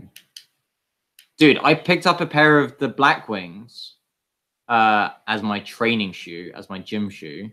I picked them up on I think I picked them up on Epic TV. Picked them up for like $60, and they're great. I love them. I think they're a great shoe. Probably one of my favorite shoes that I've ever worn.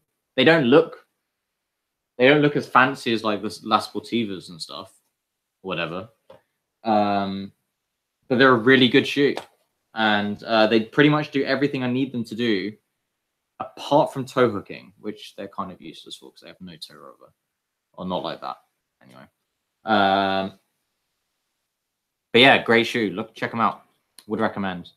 I actually want my next pair of aggressive shoes to be the Evolve Agros when I eventually blitz through my Chimeras, because they're wider. They got wide toe box, and I think I'm damaging my feet pretty badly by wearing shoes that aren't super wide. So I feel like now is the time to like try and get a wider pair of shoes.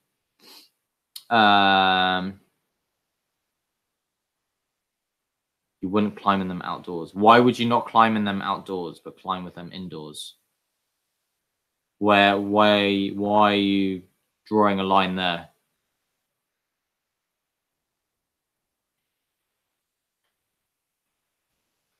Why does the line draw there? I feel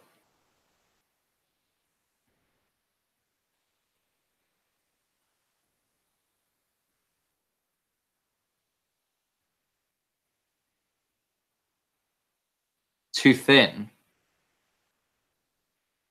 I don't know, man. It depends if you're climbing in the summer or not.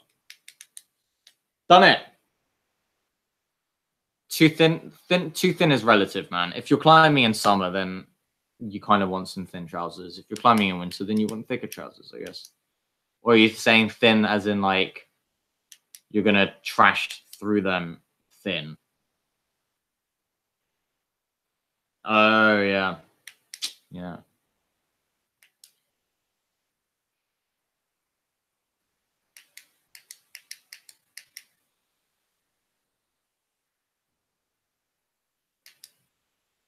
That's fair enough. They're wider but narrows down to your big toe. Yeah, see, like I've got my foot shape. I've like noticed this a little bit more recently now that I've actually started looking at my feet because of like running shoes and stuff. It's a bit more like that. So like my front three are nearly all the same shape, and then they like taper off. So like I can't have anything that's like super duper pointy because it just ends up cramming my big toe in sideways. And like, yeah, that's such an atrocious drawing, I am aware.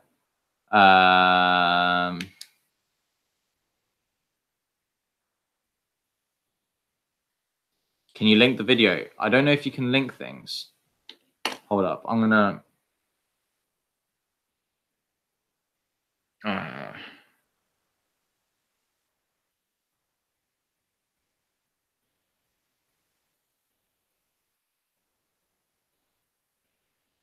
I don't know. It might not let you link the video.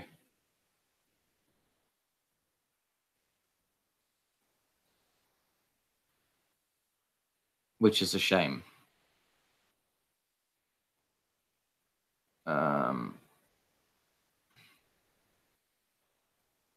I will look that up. Yeah, can I change that? Does anyone know how to change links? Although I am wary because spam bots. Not that my channel is being hit by the spam, but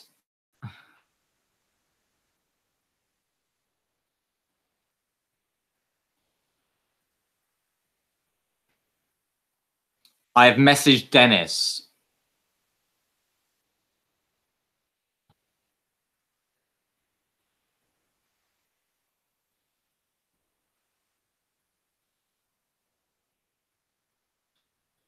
Yeah, I think I'm going to get the aggros next.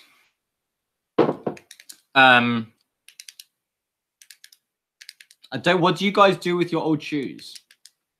Like,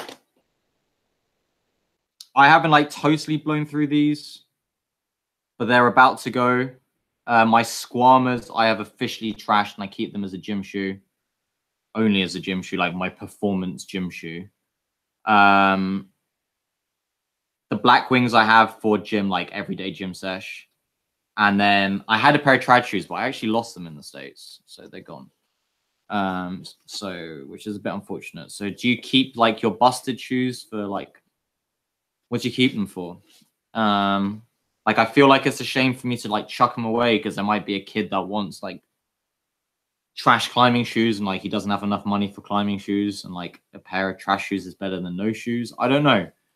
You know, like the same way we donate shoes, like you can donate shoes. What do you do with your climbing shoes? I don't know. Like I know ropes, I'm going to turn it into like a rope mat or something eventually when it's trashed. Although my shoe is just sitting at home. All my ropes and stuff are just sitting at home doing nothing at the moment. I haven't sport climbed in ages. I have so much sport climbing gear. I have so much gear. I have a load of gear. No, there isn't. Which is a shame. We have like there might be when I move back. If I move when I move back to the UK, I imagine there might be one. I imagine there might be some like inner city programs for kids and climbing and stuff. So, or maybe I'll speak to the gyms there and ask if that's something that I can help. I don't know. I think it might be a good idea. Although climbing is not, yeah, that's the thing. Like climbing is not a cheap sport to get into.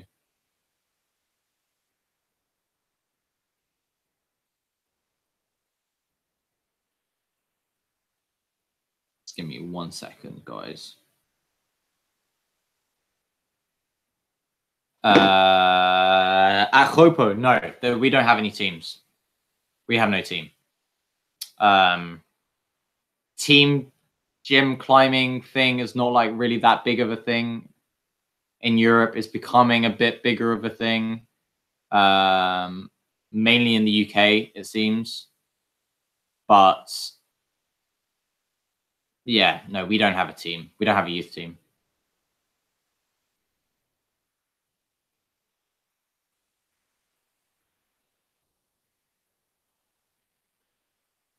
She wouldn't think it's weird, dude. She should just come join. I don't have weird feet. Well, I have like normal. I have normal feet. I don't understand why you think I've got weird feet. I've got the same shoes as everyone else. I've got performance shoes. Just I don't want to chuck them. I guess that's why I keep them. Maybe I'll just build like a shoe grail. I can showcase all the shoes I've ever worn and write down a date of retirement. That would actually be pretty sick. Just have like a little shoe grail on the walls. My pairs of shoes hanging out. Dates, time of death, all of the above. You know, could be interesting.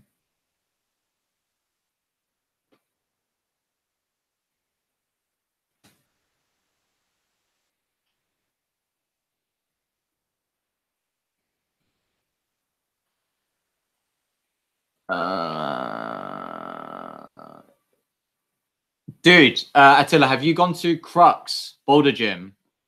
It's near. Oh, Boże.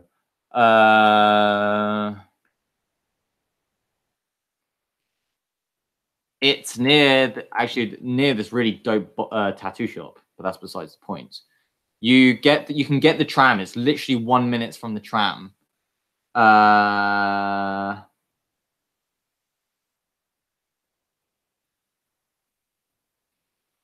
It is near.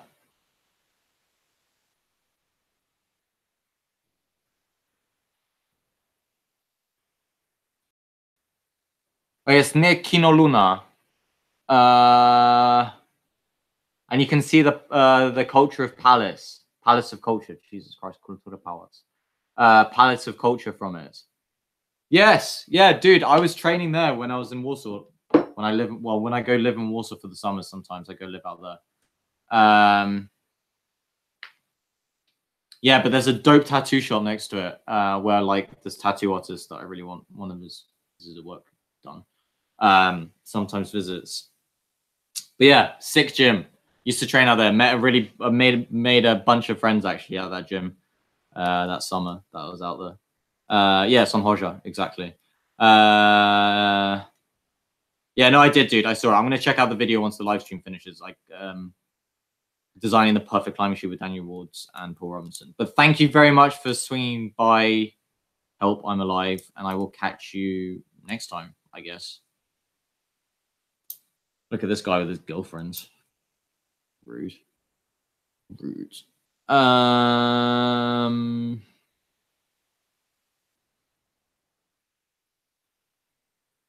Man.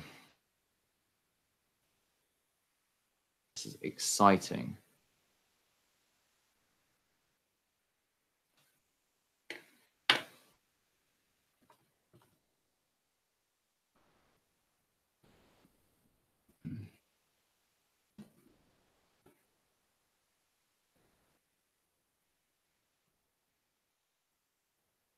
Man.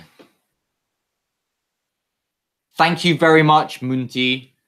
I would say I know who you are. Maybe I do. I don't know. Do I know you?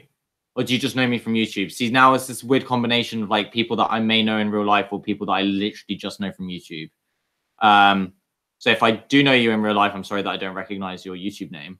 If I don't know you in real life, then thank you very much for coming and stopping by. And thank you very much for your appreciation. Yeah, the ventilation in Crux sucks. Literally the only gym that I would climb topless in, because I was there in August and it was so hot and the chalk and everything. but they have that dope wall with the one where you can change the angle of it by yourself. And they've got the endurance routes. So I just run laps on that thing during the summer to get fit.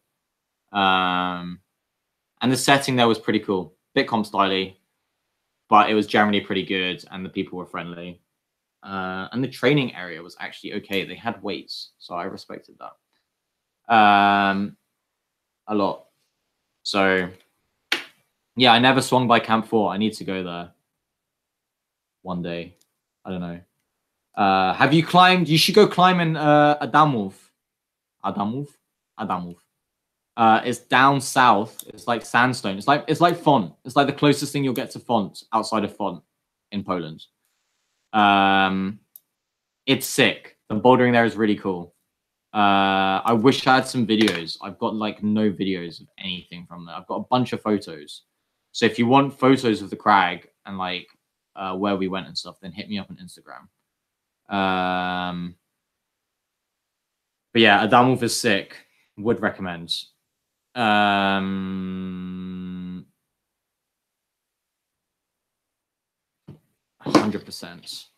100%.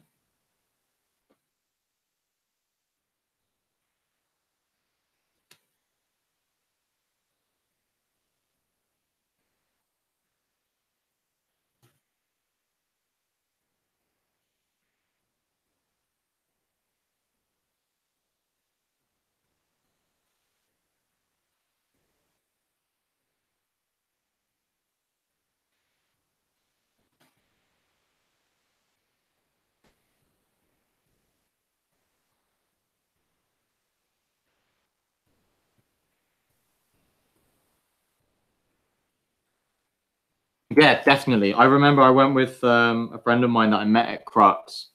We just like there wasn't as much information online as I would have liked. Yeah, dude, I'd be totally down. I was living in where was I living? In Mokotów. Yeah, so I was south anyway. Mokotów is south. Yeah. Yeah, no, I was living south anyway, so I don't know why I never swung by Crux. I just Camp 4. I just always ended up going by Crux. I was living near where the swimming pool is, the big one. You know where the Olympic pool is. The what's it called? You know the one I'm talking about. Yeah, both my parents are Polish. And I lived in Warsaw when I was growing up, so I lived there from age 3 till 9. And then, yeah, I've got my Polish citizenship and everything. So, yeah. Yeah. Get my Polish passport. Banned. Because Britain's leaving the EU! So Poland's still in it. Yeah, dude, I literally lived there. I lived on that street. I lived opposite the tram stop in one of those apartments when I go there for the summer. So, yeah, I just lived there by myself. Crazy. Crazy. Wow. Small world. Small world. Yes. Yeah, it is. I'm literally getting Google Maps open now.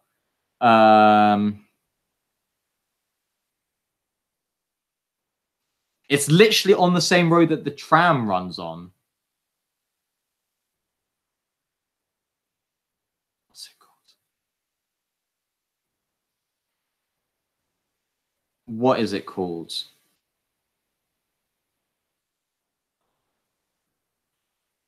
Basen something. I used to swim there as a kid. That's where I learned to swim. Puławska. Yeah, I lived on Puławska. I'm not going to give you the address, but I lived on that street. Yeah. Yeah. Small world. That's crazy. That's it. Basen Wodny. Yeah. Oh, man.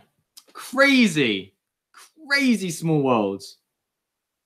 Wow. That is actually insane. That's actually very funny. Yeah. It's not. Basen Vodne. Yeah.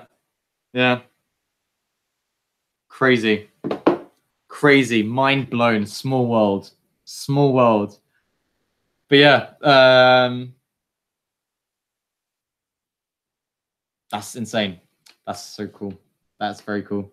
But yeah, that's where I stay now during the summers. But we lived all over Warsaw when I was growing up, and I've still got friends and stuff though. When I go back, I go see them and say hi and shit. Oh God, swore again on the live stream. YouTube's gonna take me down more. They've already taken me down. Outside and stuff. What do you think about the new partner rules and stuff? I'm curious to hear what a YouTuber that's actually met the threshold thinks about those that haven't met it. Because I haven't met it, so I'm gonna no longer be a YouTube partner, which kind of I get it, but it kind of hurts at the same time. You know, it's like, oh man, putting a lot of work into this content, but you know, whatever, man, whatever. They don't own me. Just my videos and stuff that are hosted on their website, apparently. You don't monetize. Yeah, but like you're still part of the partnership program, right? You still get all the benefits of being in the partner program. No? I don't know. Is that other stuff? What's the other benefits of being a partner? There's got to be other benefits. Was it just a thing to say like, I'm a partner of YouTube?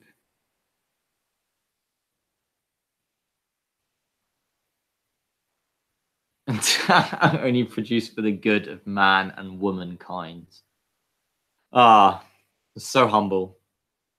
So modest. I don't know. I thought there were benefits to being a partner. There's a bunch of stuff where, you know, on the creator thing, it's like eligible, eligible, not eligible, not eligible, eligible, eligible, eligible. I don't know. I feel like there's a bunch of stuff there that's for partners. I don't know. I guess it really doesn't make that much of a difference at the end of the day, unless you want to monetize.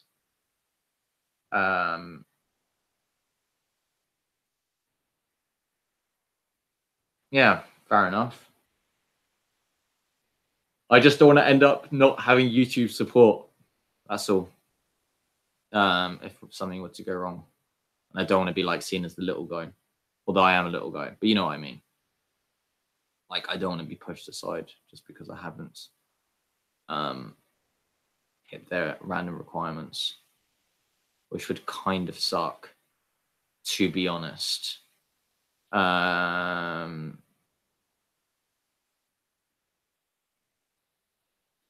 I don't know. I mean, like, at the end of the day, I'm kind of like you. Like, I don't do this for money. If I wanted to do this for money, I'm definitely doing this wrong.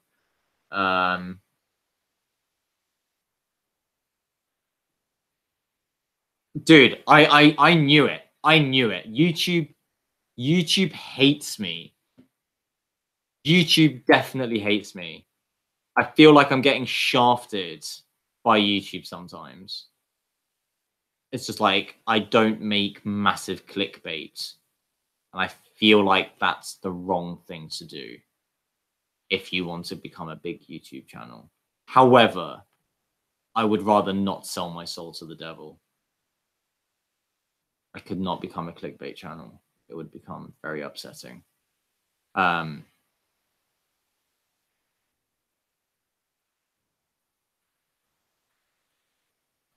Yeah, no, I couldn't do it. I contemplated it. I thought about it. It's not happening. I am not selling myself out. That's it, guys.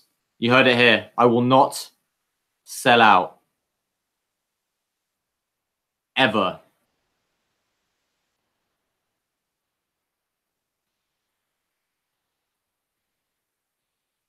Ever.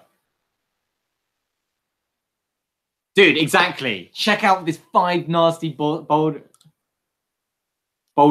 falls. You won't believe number 4. Yeah, that's true. Dude, big channels put out daily videos to get more exposure. Yeah, that's so true. But even like decent sized channels don't put out daily videos. Like Bouldering Bobat's not putting out daily videos. They do put out decent amount of content though. But there are 3 of them, so I can't really compete with that. That's like their job. There are 3 guys running that channel and editing and filming.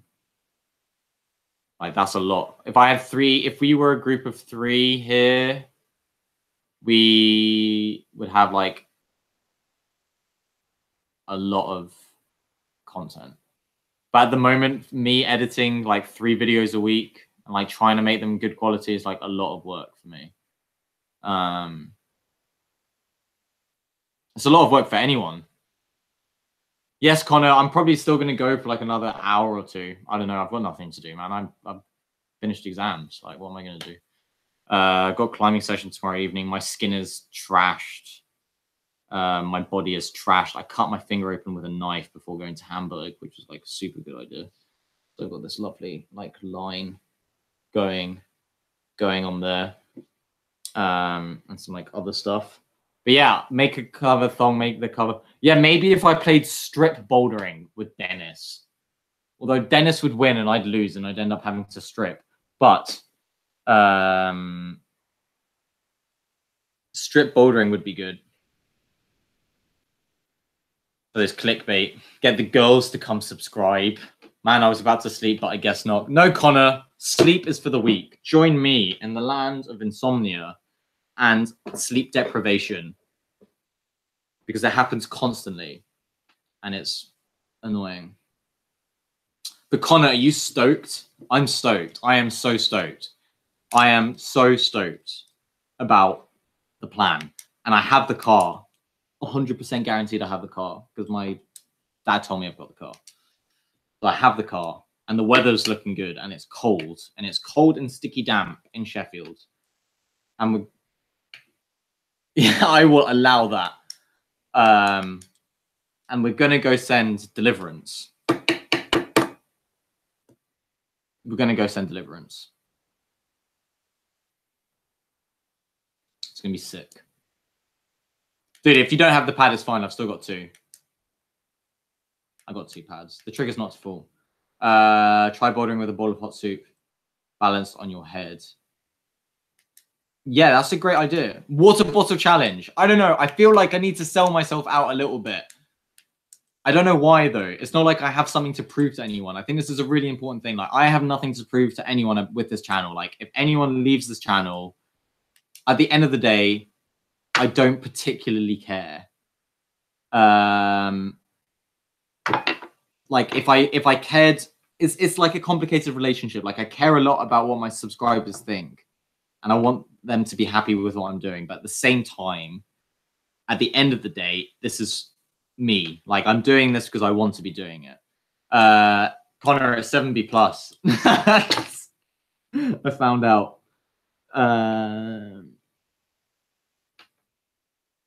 I'm not selling out, but I feel like I should, but I'm not going to. Like, I'm holding out, Attila.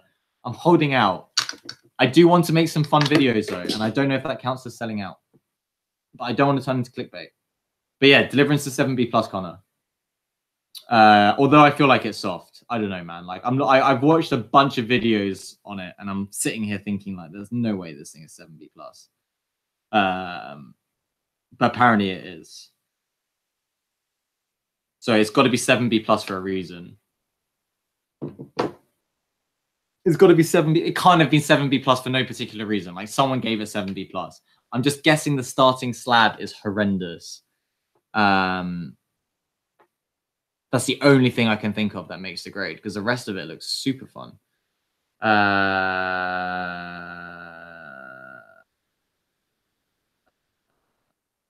Yes, we'll do that. Hold up.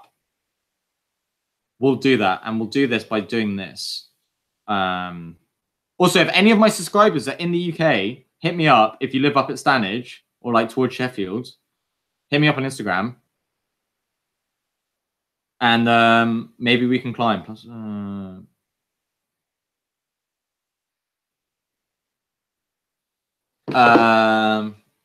yeah, the start definitely looks like the crux of that climb.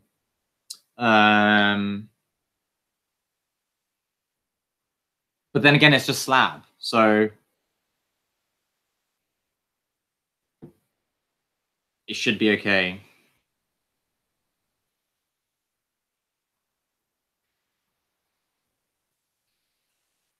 Give me 1 second, guys.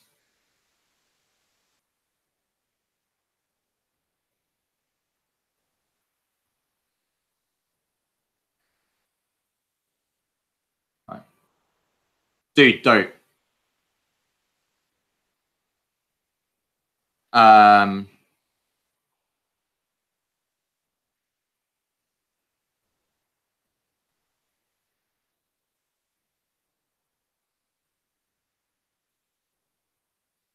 Sorry, guys.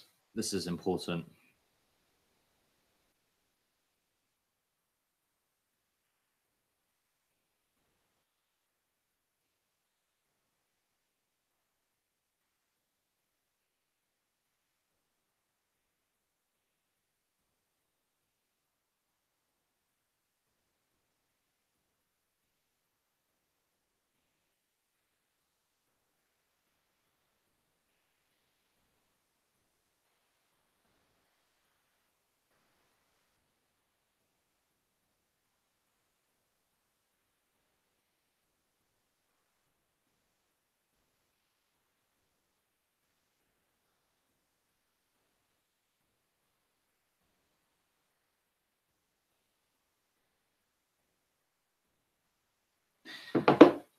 Yeah, sorry. That was very rude of me.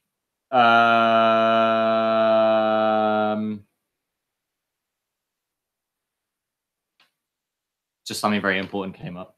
But yeah, it doesn't seem, it seems fine. But yeah, I know you're not slating me, but like at the end of the day, I do want to make fun content. There will be training series videos coming back. I have another one, a new one is coming out on Tuesday, which I'm really excited about. So it should be sick. I'm calling it a day. It's been a lot of fun. Thank you for doing this. I'll hit you up on Instagram later for those Southern Poland climbing pics then. Yeah, dude, hit me up on the Insta. I'll send you. I think I've still got a topo as well, actually. So I can send you. I had like a PDF topo somewhere, so I can send you the topo. I found it on some weird website. But yeah, the parking is the only difficult bit, and I'll try and explain it to you. I'll like draw it on the topo where you park. But the crag is awesome because it's literally just a straight line, and all of the rest of it the blocks are just like sitting on the side. Like you can't miss any of the blocks. It's awesome. Yeah, really sick area. Really sick area. But definitely hit me up about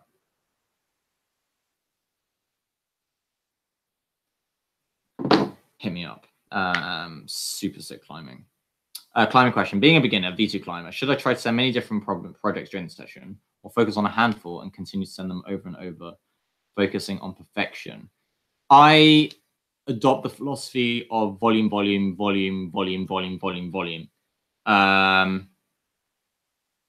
Like the more problems you get on in different styles, the better a climber you will become. Essentially, the more well-rounded you'll become. So especially at the beginning stages, you've got to think about climbing as like building a repertoire of moves, much like a dancer built, like a ballerina builds a repertoire of different positions and different movements. And the same philosophy can be applied to climbing. So at the beginning, you really want to be trying to climb many different blocks and many different styles in order to teach your body how to move in certain situations. Now, obviously, it's quite fun to project things and send things at your limit, and that takes time and actually sitting down and putting in the work on a block. However, there is something to be said about just climbing as much as possible on as varied, varied styles of climbing as possible. So I think this is actually something that I regret not doing much of, mainly due to the fact that when I started bouldering, the only wall I had available to me was like a 35-degree overhang. So I never climbed slab, and I hated climbing slab when I actually had the opportunity to climb slab because it's something that I'd never practiced in the gym. So I actually avoided climbing slab until I started climbing like V5, V6. And then I thought, this is ridiculous. I don't know how to move. Like I know how to be strong and I know how to like not let go. But I don't know how to move. So I've started climbing more and more slab now And like I got humbled on slab. I went back to like V3 slab, like all the way back. Thanks, happy Saturday. I went all the way back to like 6A V3 slab and started building up from there and like trying to get my slab grade to match my other grades. Because there is something like if you can climb slab well, you can move well.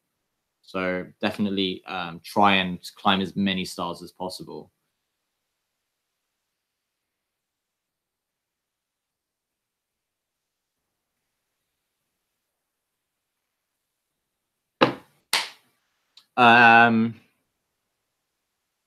Yeah, does that answer your question? So like it depends also how long your sessions are. Like I had some ridiculously long sessions when I was climbing with Hendrik. We had 4.5 hour sessions. So my body is trashed.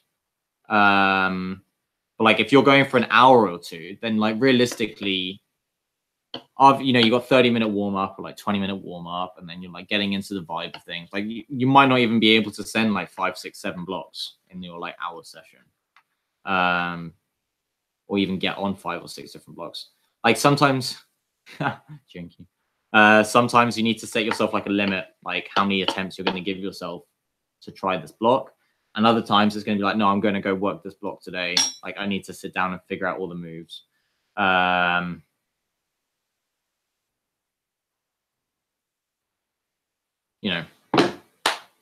It really depends on what your goal is for that session. I think that's an important distinction to make. Ow, fudge, that hurts. Also, who here is subscribed to Rock Entry? Because he keeps on popping up on my related channels list. And he's getting a bucket load of views. Holy cow. Like, wow. I am doing something wrong. Wow. Christ. That video's got 2.4 thousand views. I'm not sure how I feel about that.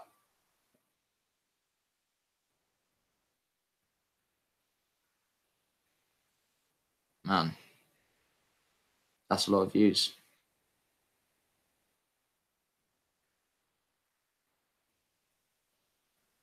Yeah, I'm not sure how I feel about that. We used to talk back in the day. Not anymore. Not anymore, unfortunately.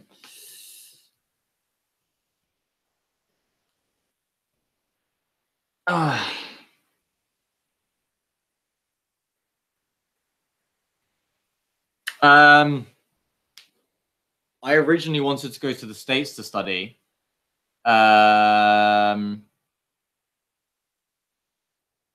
Yeah, so originally I wanted to go to the States and swim at like university level out there.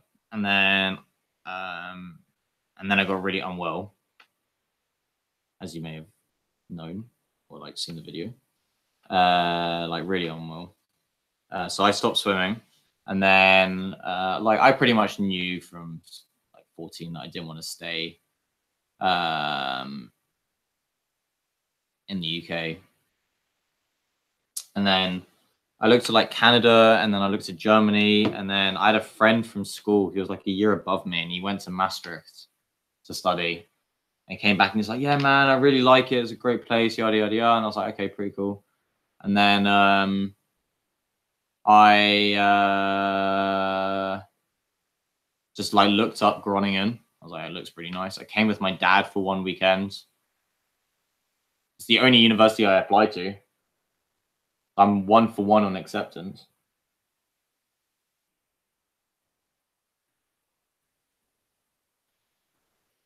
But yeah, I came. It's a really good university, like 65th in the world or something. So yeah, it's like top 100 world university. It was a good standard degree program. It's cheaper than the UK. The standard of living is better. Everything is done in English, which is kind of silly, but it is what it is. And yeah, I just needed to get out from the UK for a bit. I just needed to, I don't know. I just, after everything that happened at like secondary school and being ill and everything else, like I just needed to leave. So yeah, I did. And then I have no regrets about coming to study here. I mean, I wish I had mountains, don't get me wrong. But I started climbing here. So I started climbing in the flattest country on earth, which is hilarious. So, you know, no excuses, guys. Yeah, that's pretty much how I managed to end up here. It's a bit odd. It's not the weed is not legal in the Netherlands. Weed is decriminalized, and there is a difference. It's the same with shrooms and stuff. It's different. It's not legal. It's just like the government tolerates a certain amount, but it's very different to it being legal. You can't just walk around, or you can kind of. It's a bit complicated. The Dutch are very conservative. Everyone seems to think that the liberal country with liberal policies. They're not. They're extremely right wing. Very right wing. Hilariously so. Yeah, mountains in the Netherlands would be cool, but then it would basically be called Austria. Austria, yeah, Austria is the Netherlands with mountains. There we go. I said it. No, weed is not legal. It is decriminalized. There is a difference. It means that you generally won't be prosecuted for possession, but they can if they want to.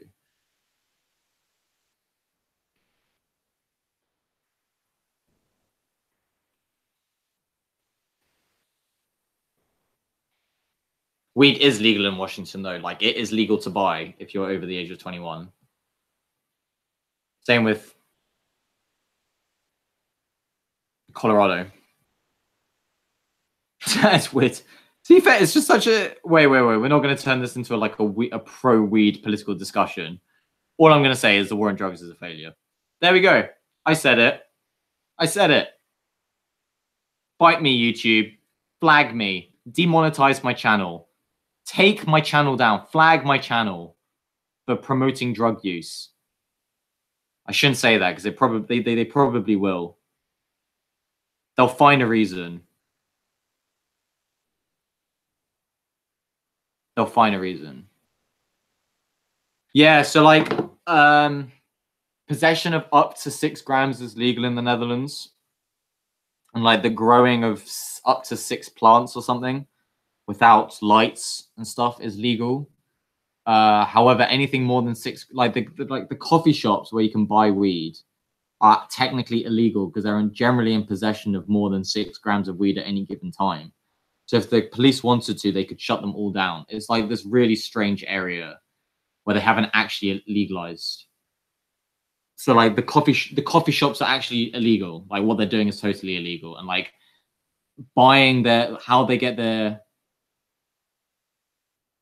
cannabis is also odd because it's not legal how they obtain it either. It's a really strange system. They're trying to clean it up to make sure that everyone's not in some weird gray zone. But basically everyone is illegal apart from the consumer. Generally. And thanks outside and stuff. I don't understand why you're being so hostile today. You're generally very supportive. And now you're talking about YouTube taking my channel down. And it's just rude. Just rude. I do not like it. It is mean. You are mean-spirited.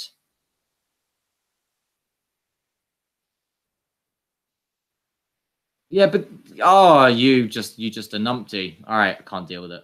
Can't deal with it. Good listening to drivel.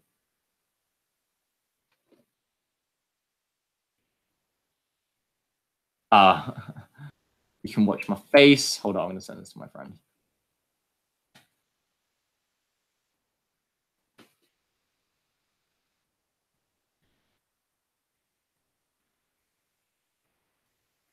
Yeah, but people it does happen. They still like raid them and stuff, like from time to time. Which is an interesting one.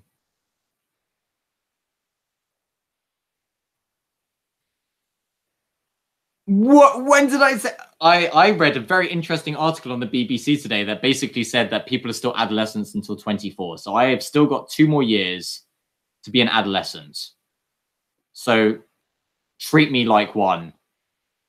I don't need independence and stuff. Oh man, that's such a sick climb.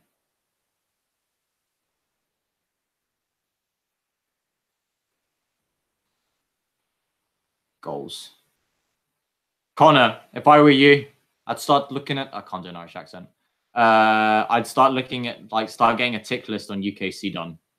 Actually, yeah, definitely go onto UKC. Go onto UKC today or tonight or tomorrow or whenever, and sit down and get a tick list. And basically go to Stanage or Burbage North. Dude, Voyager's at Burbage. You should see Voyager. Fuck. You should go see Voyager. We should go see Voyager. Just to have a look at it. We're not gonna even get off the ground, but just go have a look at it. But yeah, get a tick list in order. I have a tick list. It's got 109 problems from 7A to 7C, the ultra classics. That I want to send. So no, I didn't say that the subscribers were too nice to me. I meant I wanted feedback on the videos. Dick.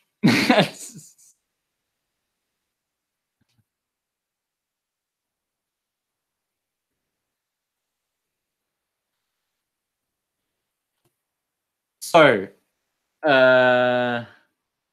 yes, I remember reading that article. Absolutely brilliant. Hilarious article.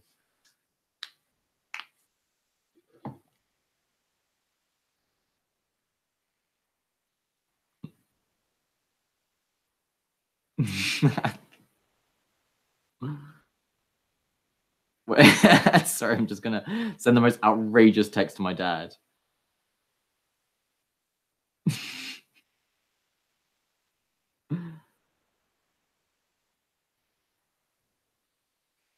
Oh my god, there are climbing emojis. Guys. Why are the climbing emojis a girl? Why is there no male climbing emoji? What is this reverse sexism? Nope, there is a male climbing emoji. I take that back, guys.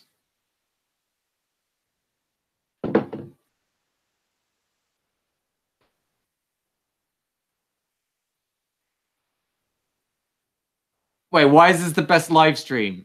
I don't know.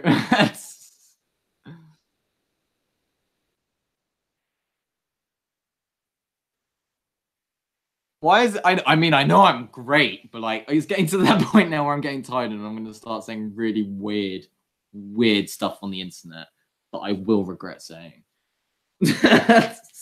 One day, someone's going to be like, well, Max, at 12:14 a.m. on the 20th of January, you said this on a live stream. And I'll be like, I don't know, man. What are you talking about? And they're going to be like, oh, found it.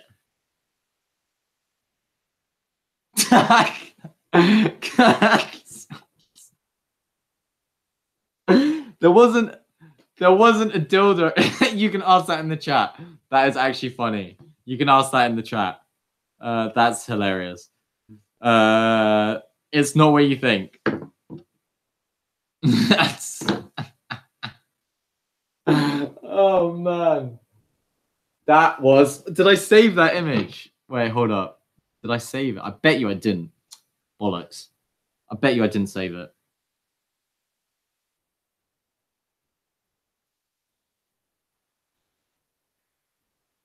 I didn't save it. I didn't save it. Basically, that was my friend's bottle opener that his girlfriend was given, I believe. And it just so happens that it is the shape of a penis. Yeah. He has a penis-shaped bottle opener. We were drinking some really nice stouts. They were very nice. Just really tasty. And we were playing Nintendo Switch. Playing some Rocket League. Also, if anyone plays Rocket League, hit me up. I am sick. I've played not that much, but I am sick. So if anyone's got Steam or Xbox, if anyone plays Xbox, also hit me up. I'm always down to play on the Xbox. I do video game, bit of video. Dude, you can't even see my new mic. My mic also looks like a massive dildo. I can't believe I said that out loud. Also, hydro flasks. Awesome. Yeah, so I got a new mic. Hold up. See? I got a new microphone. So I've like stepped up the game for the audio. So I hope it is better now. I think it's better now. See? It's gonna be better. I think the audio from the Flash, the last Thursday sends was better, the talking stuff.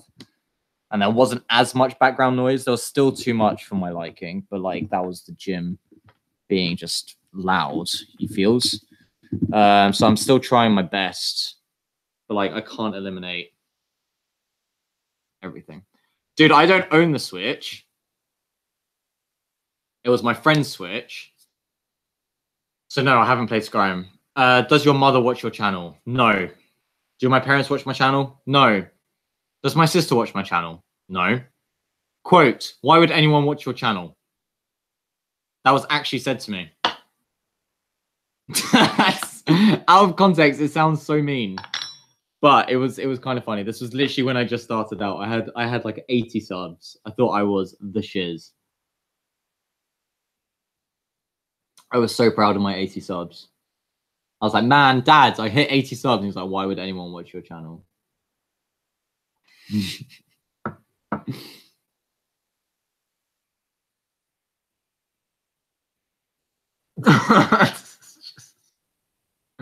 Oh, I'm having moments. That wasn't even that long ago.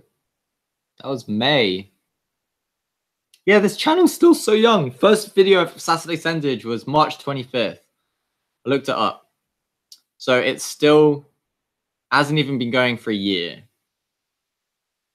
I mean, the channel's older because I had a bunch of old stuff on it, but like, you know, crazy.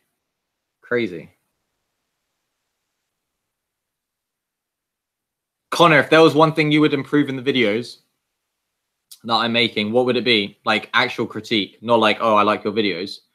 But like, what would you change? Because like I've got some feedback. So they're thinking to end the videos, have the bloopers from the episode at the end.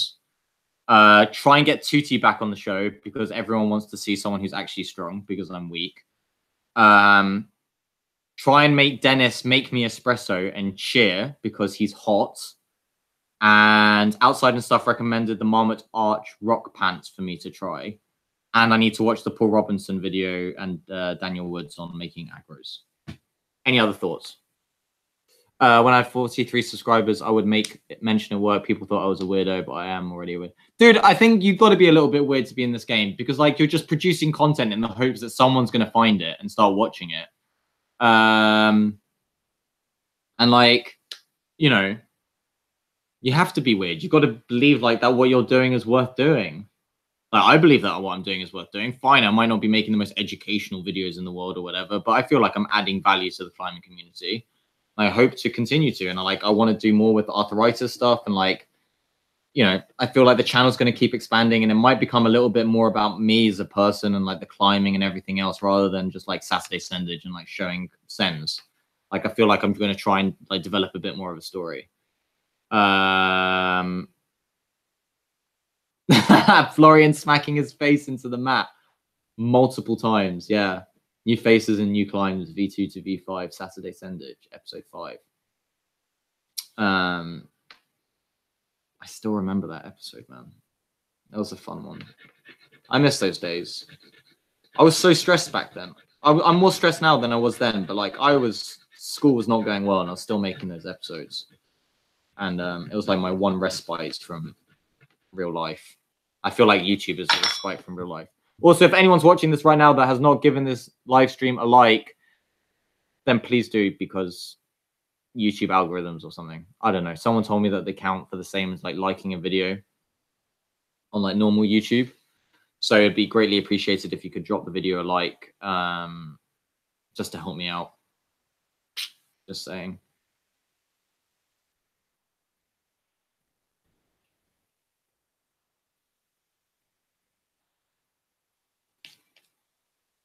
Dude, those messages are like the best thing.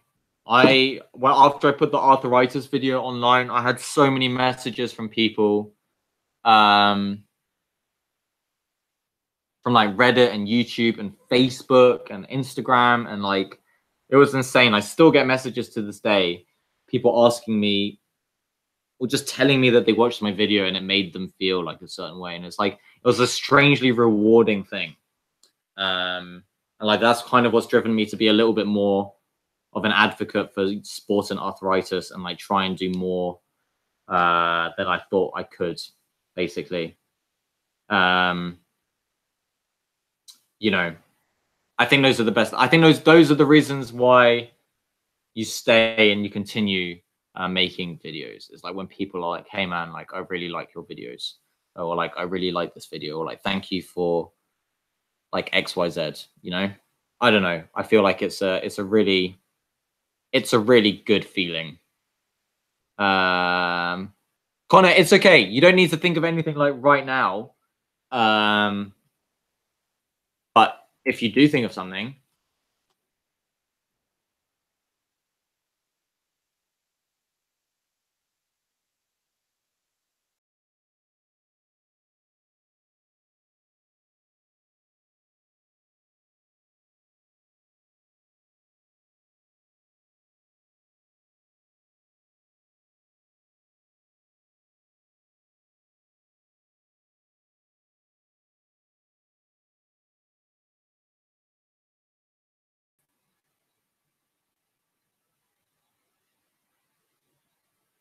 hello?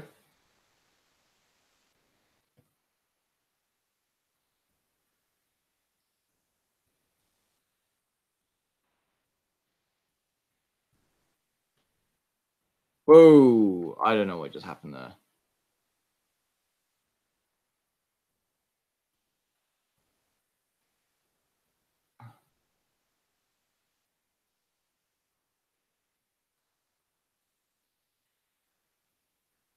I think my housemate is home and he is tanking the internet. That is definitely what's happening.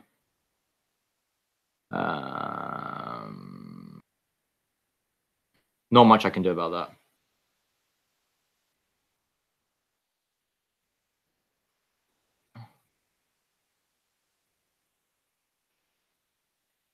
I think it's back. That was really odd.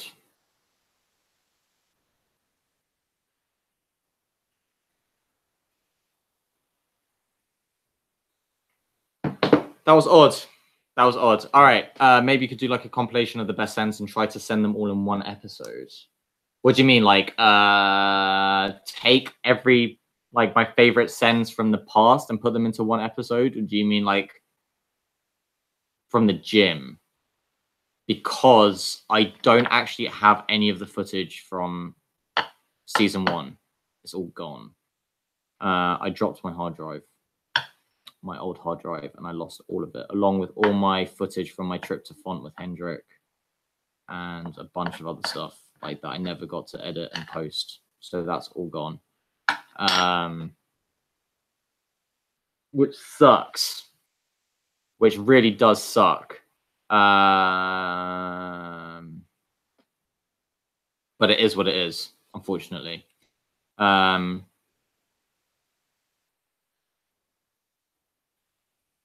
Yeah, man, that still upsets me.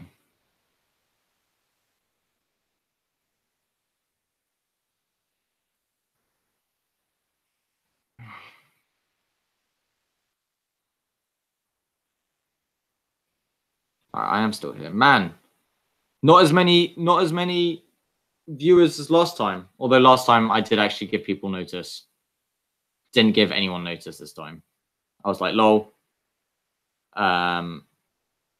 Surprise live stream. That's basically what just happened today. I wasn't actually planning on doing this today. And then I was on the bus and I thought, you know what? You know what, guys? I will do this today. And I'm glad I am, because it's now midnight. I feel pretty awake. I'm interacting with my fans, my subs, my friends. And yeah, life is good, right? Am I right, guys? Just say yes. Just say yes. The answer is always yes. The answer to that is yes as well. You know, oh man, people are coming back. Don't know what happened there.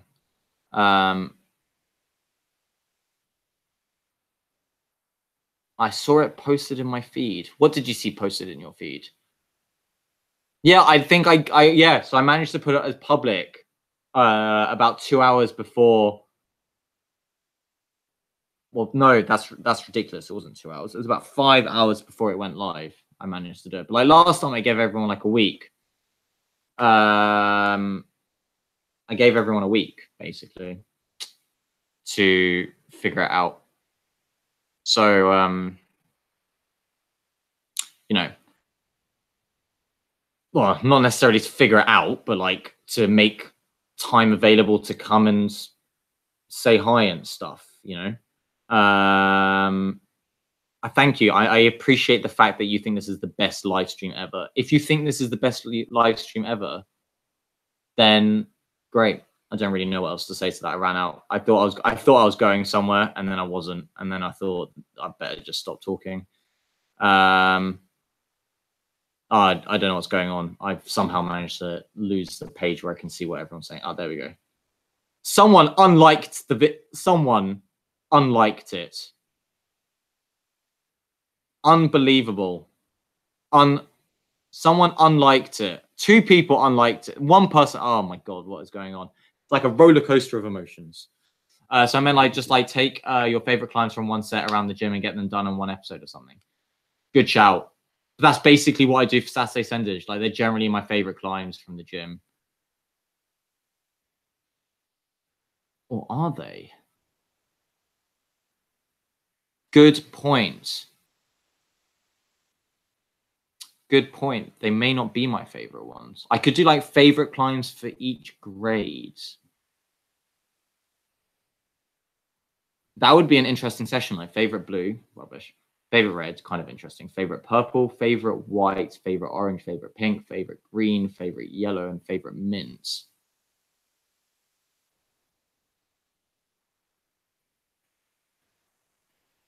I could do it like that, like my favorite rainbow. Try and climb my favorite problem of every color in the gym. So that would be blue, red, purple, white, orange, pink, green, yellow, mint. That would be 9 problems. Might not be able to send a mint. I don't know if there's a mint up that I can actually do at the moment. In fact, I'm like 99% sure there is not a mint up that I can do at the moment. But they did just reset. They did reset yesterday or Monday. I can't remember.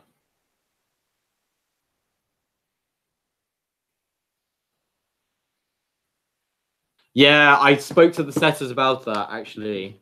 So I might be there on Monday to see what I'm doing, but there might also be I might also be climbing. So with the setters tomorrow, maybe, I don't know. So I guess if I climb with the setters, then they can explain their problems before they climb them. If not, then I'm thinking about filming on Monday about how they set, like their process, which is like it's a long thing. Their setting process is stupidly long. I mean, it's not stupid because it gets like really cool blocks. But I mean, they take hours, like 8, 9, 10, 11, 12 hours to set anything, which is just crazy. So, you know, I've got to see how that goes. Unfortunately, can be a little bit difficult. Also, I might have my results back on Monday from university from my final exam, so I'm not sure. I'm not going to. I might not be in the greatest of moods to go to the gym. I don't know. It really depends how I did. Yeah, setting vid would be sick. I need to do one. It's just a long day. Like if I go there to do the whole thing, it's like 8, 9 hours of my day gone.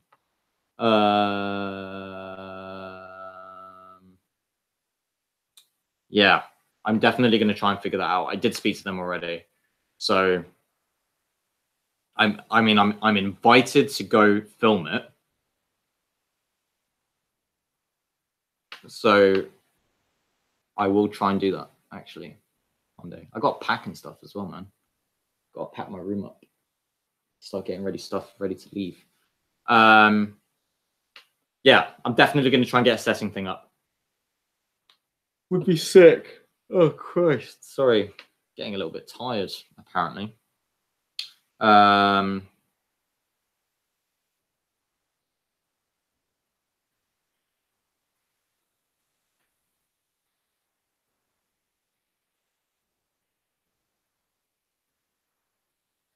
Yeah, I mean, the exam was done on Monday. I had my last oral exam, and then I had my grammar paper the week before.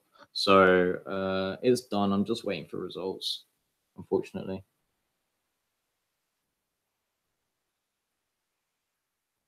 I feel like a pig going out for slaughter.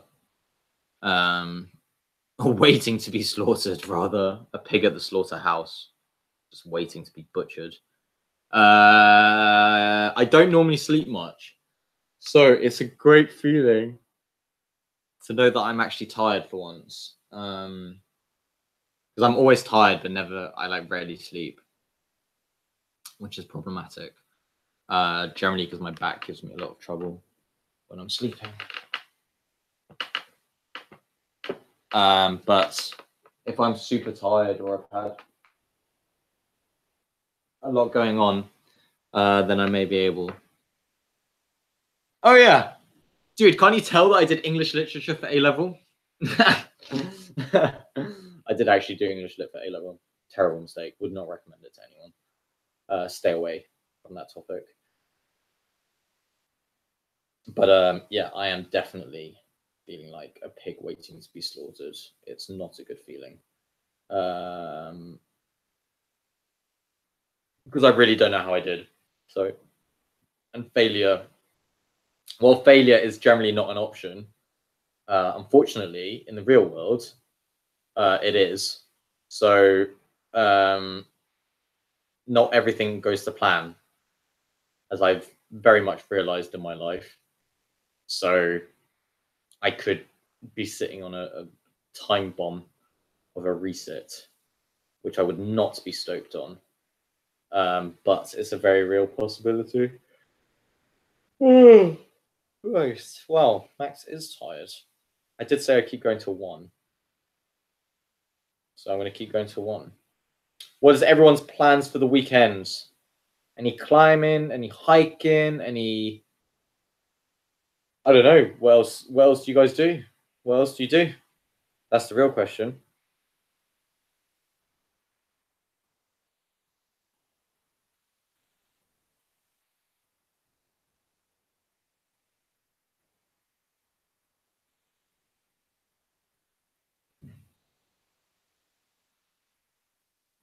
Odd. You never will do English literature. That's fair enough. I wouldn't. Yeah, if I had the choice, I definitely wouldn't do it again. Just don't. It's a terrible thing. Sleep, climbing, homework, and grinding at Oblivion in any spare time. Do you mean Oblivion as in like the game? Or do you mean Oblivion as in like the looming oblivion of death? I feel like there's an important distinction between the two.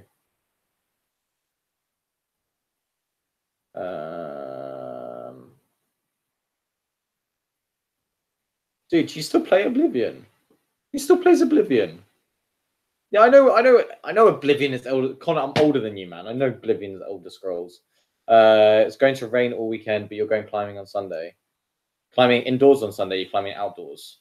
I mean, climbing in the rain outdoors isn't going to be much fun. Is it?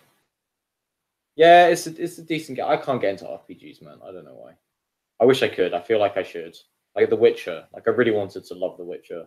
Couldn't get into The Witcher. I've tried 6 times now. 6 times to play The Witcher.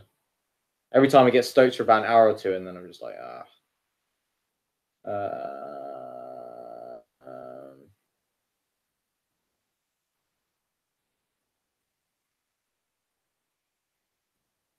did a snow summit last weekend.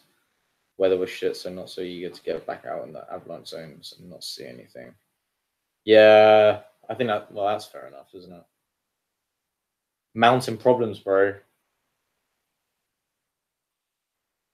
Don't want to get back out in those avalanche zones. Man, I miss the mountains.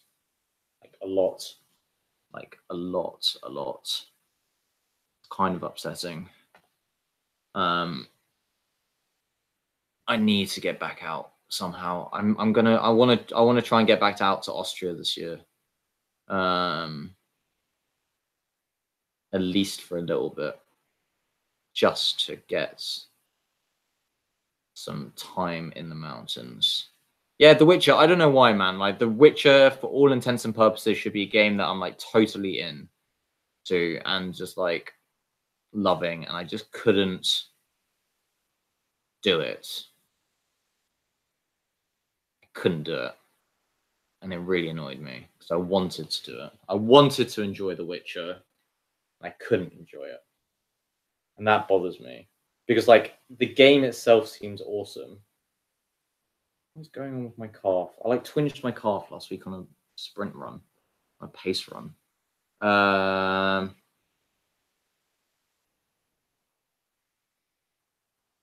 You're going to try and forge a Damascus knife. Damn. That's not your average teenager weekend. That's pretty awesome. That's like really awesome. Wow. Kudos. You should make a video on that. You should definitely make a video on that. Climbing indoors with Jen and her brother, hoping he can get some pointers. He's climbed a bit. Yeah, climbing with other people is always a good way to try and like develop yourself as a climber, 100%. Especially people that you don't normally climb with. Yeah, I want to know who these other 2 people are in the live stream. It's kind of bothering me that they're not saying anything. Like, I want to know. Or if they just put it on in the background and then giving me wonderful, wonderful view time.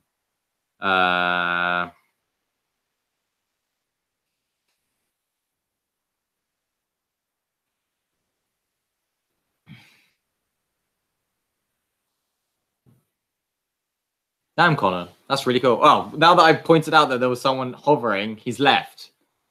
God damn it. Dude, that's awesome, though. Why did I not know that? That's sick. That's sick. That's actually, I'm not even being sarcastic. Like, that's genuinely really cool. Like, really cool. Huh. Do you have a forge at home? Like, how does that even work? Do you just have a forge in your garden? I'm like genuinely curious as to how that works.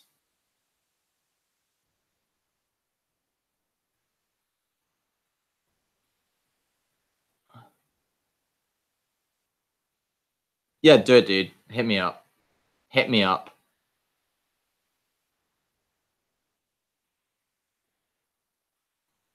Outside and stuff giving me that dope view time.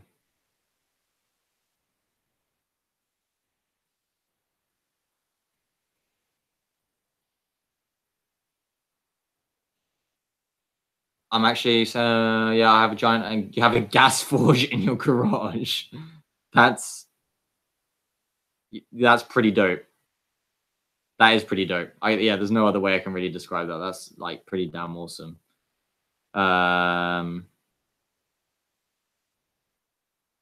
Yeah, I have no other things to say. Like, that's sick.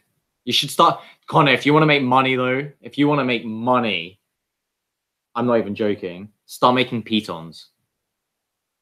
There is like pitons, knife edge pitons, sky hooks. Like, there is a serious shortage of that type of stuff because you can't really manufacture, like it can't really be CNC'd. So they're generally still hand forged. So if you can make pitons, you can make bank. Connor, I'm not even joking.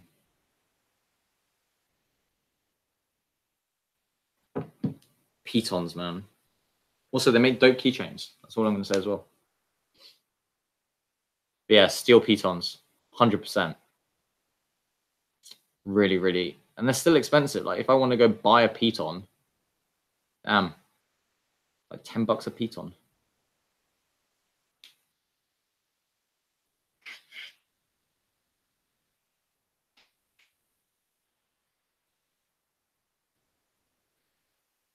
Connor has sent you a photograph.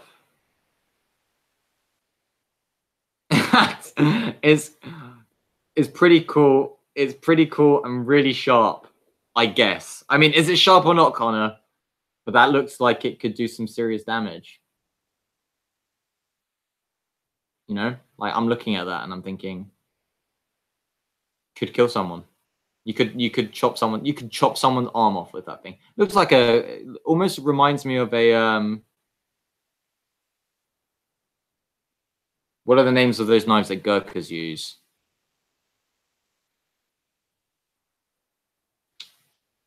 Anyone know what I'm talking about? Wait, no, it looks, you've got like a tanto edge going there. I like it. If it was square, if it was like a squarer edge at the bottom instead of a curved blade, it'd have a sick tanto. I love tantos.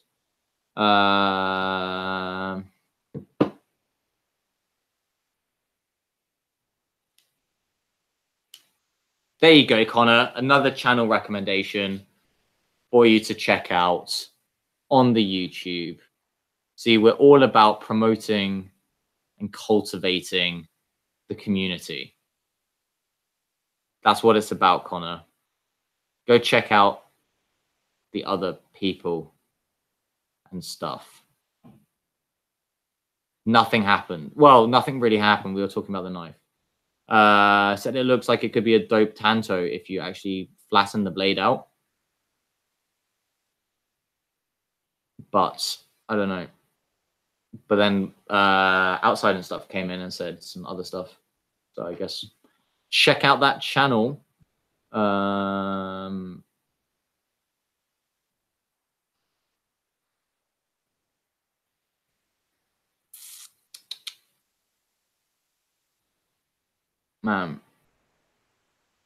Not yet, Connor. Not yet, but with time, I imagine you can get there. But with time. I shouldn't have had that peanut butter. It's made my mouth really dry. Maybe I'm dehydrated. Probably dehydrated. I am probably dehydrated. Yeah, Connor, but that's the process. That's the process, right?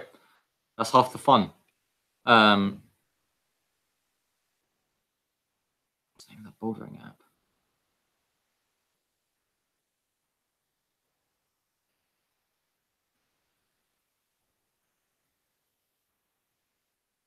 Oh, yes, perfect. Damn.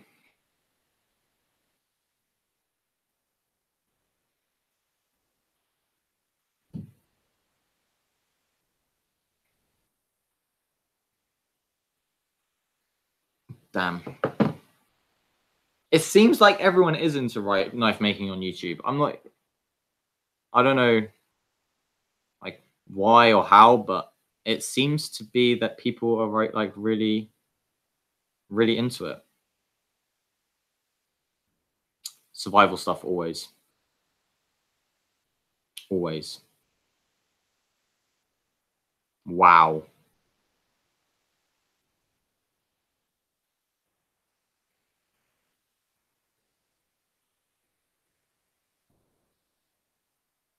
Connor, I found an online topo for Stanage on the Rockfax app, and it is £5 for Stanage, which isn't bad.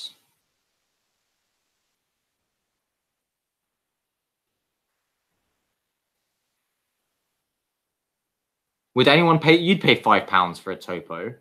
I'd pay £5 for a topo. For a bouldering topo. £5 for a bouldering topo. Would you prefer to have the book?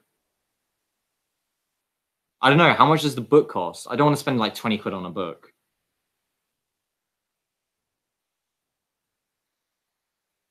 Hold up. Someone's calling me.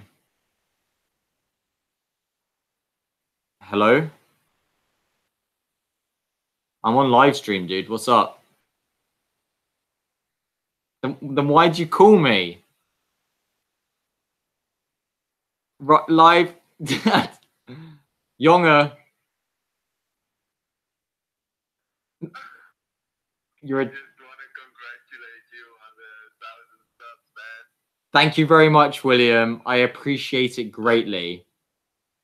All right. See you tomorrow or Sunday.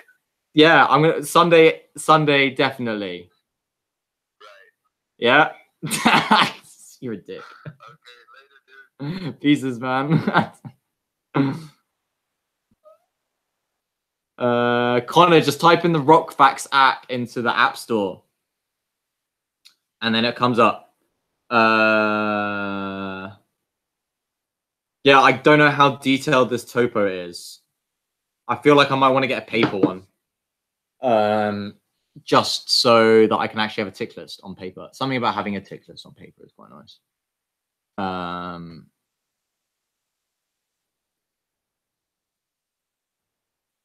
going to see how much a topo would cost. Books, guides. Anyone want to take a hazard a guess at like how much a topo for gritstone costs? So I imagine it's going to be bloody expensive. Wait, do you have the Bouldering Britain one?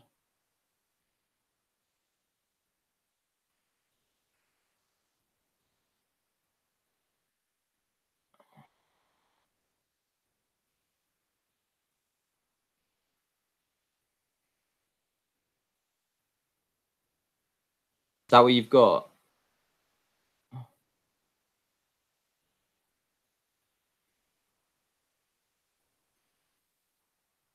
All right. Dude, that book is not £12. That book is more expensive than £12. Right. Peak District Bouldering, 2nd edition, £24.50.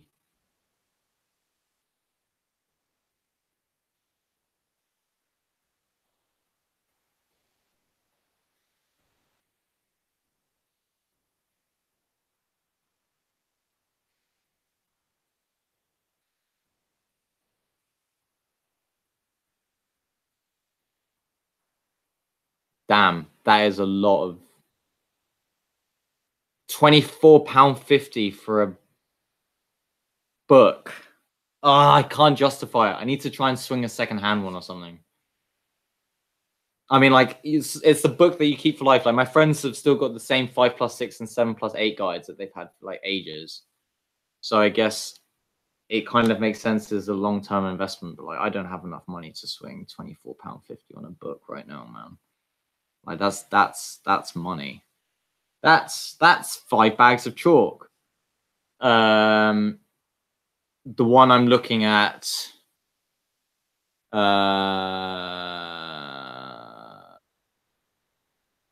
it literally has everything in the Peak District. 3,300 problems and 70 crags. Like, I don't think you're going to find anything more comprehensive. I also can't link it in the chat because it's too long. Give me 1 second. I'm going to see if I can.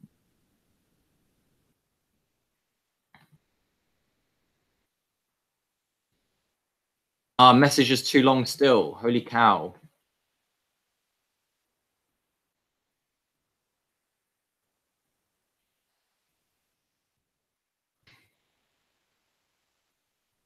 Boom. I've sent it to you. Yeah, it is a lot of money, but I mean, like the 5 plus 6 and 7 plus 8 guys are like 40 each. It's crazy. It's crazy.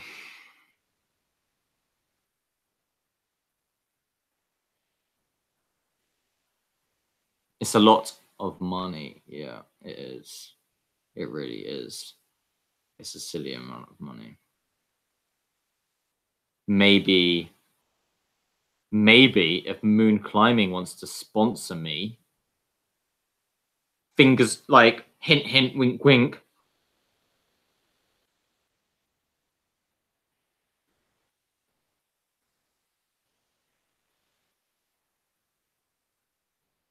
No, it doesn't say Stanage because that's already an area. If you read it, it says up and coming developed areas such as, and then links it, and then describes the areas that have been added.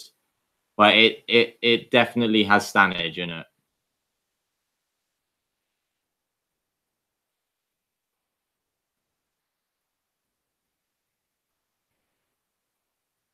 It's definitely got Stanage. Sup, Ioki the blokey. I'm going to say it like that. Thank you for swinging by. And I'm glad you enjoy my videos. That is awesome. That is a lovely thing to hear. So thank you very much for your support and your continuing support. It is much appreciated. I can do this, can't I?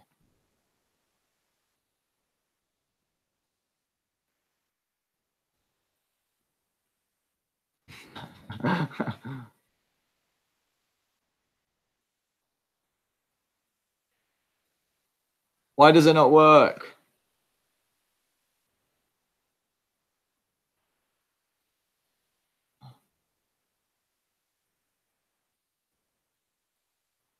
I don't know what is happening.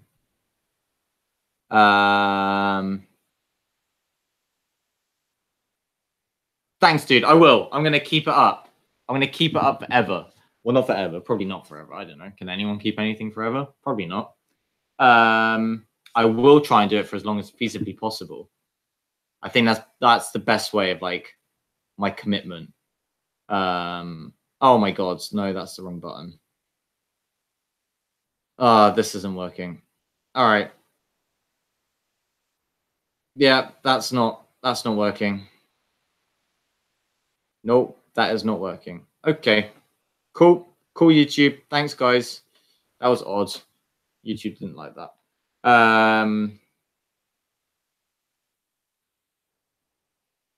Yeah, no, it definitely has Stanage in it. It would be literally just like the least useful guidebook for peak bouldering if it didn't have Stanage in it. It would literally be very counterproductive. Good night, dudes. Pieces, my dudes.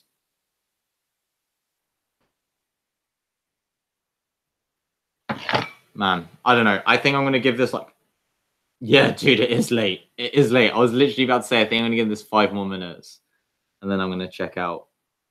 Oh wait, that means it's time to talk deep shit. I'm down. Cool, let's go. I'm awake now. You've got me psyched. I've got my peanut butter out. Let's go.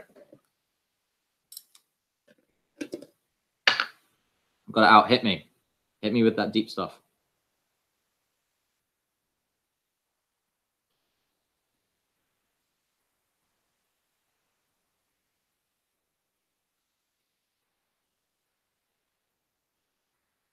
You can't say that, Connor, and then leave me hanging.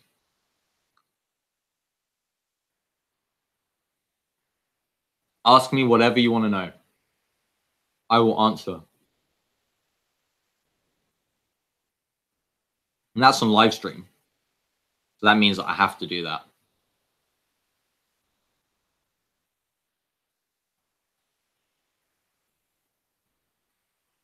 What's on my mind? I have crippling anxiety that I haven't passed my final exams of university and that I won't graduate. along with this impending sense of lack of satisfaction and just self-induced panic.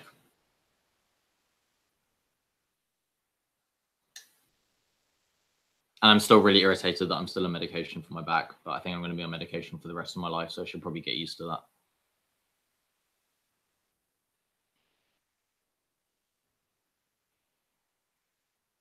Yeah.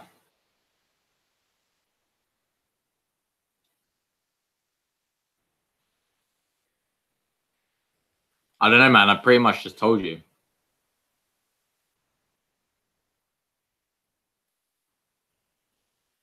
Oh, I know. I don't know why there's the delay. It says that my stream is healthy. It always delays it, though.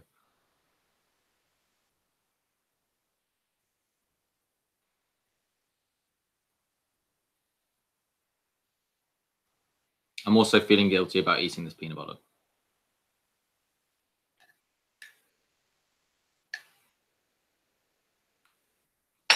That's enough peanut butter, Max. It's a weird sitch. Exams and stuff, never really that good. You never really stop doing them.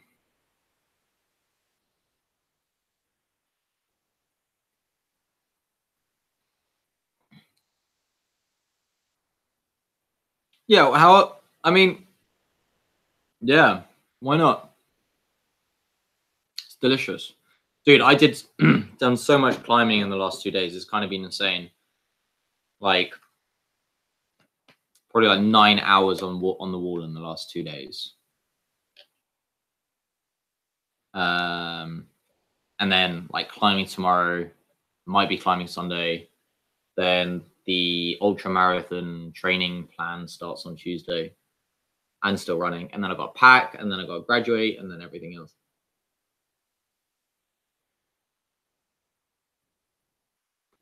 All right, outside and stuff. Thank you very much for swinging by. It was lovely to have you. And I appreciate your support, as always.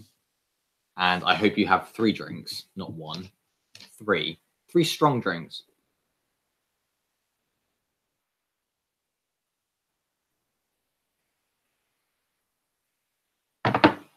But yeah, I might actually hit the hay soon. I had a long bus journey today, 6 hours. So I might crash. But and I need to edit. I need to edit tomorrow's video. I need to shoot and edit. Oh, I'm gonna have a busy day tomorrow, and I've got a work meeting. Man, it's gonna be an intense day. Guys, I just want to say thank you very much for swinging by. I'm really stoked that at least some of my 1,000 subscribers swung by. I understand it's a Friday, got a lot. You know, it's been a process. It's been a journey. It's taken 9 months to get here, nearly to the dot. So I'd like to just thank everyone again for their supports. It's awesome to be here, and it's awesome to be like feeling like I'm getting somewhere with stuff. So, you know, that's good.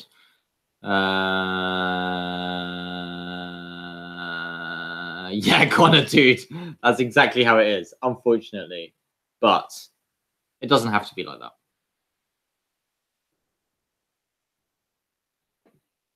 Pieces outside. And,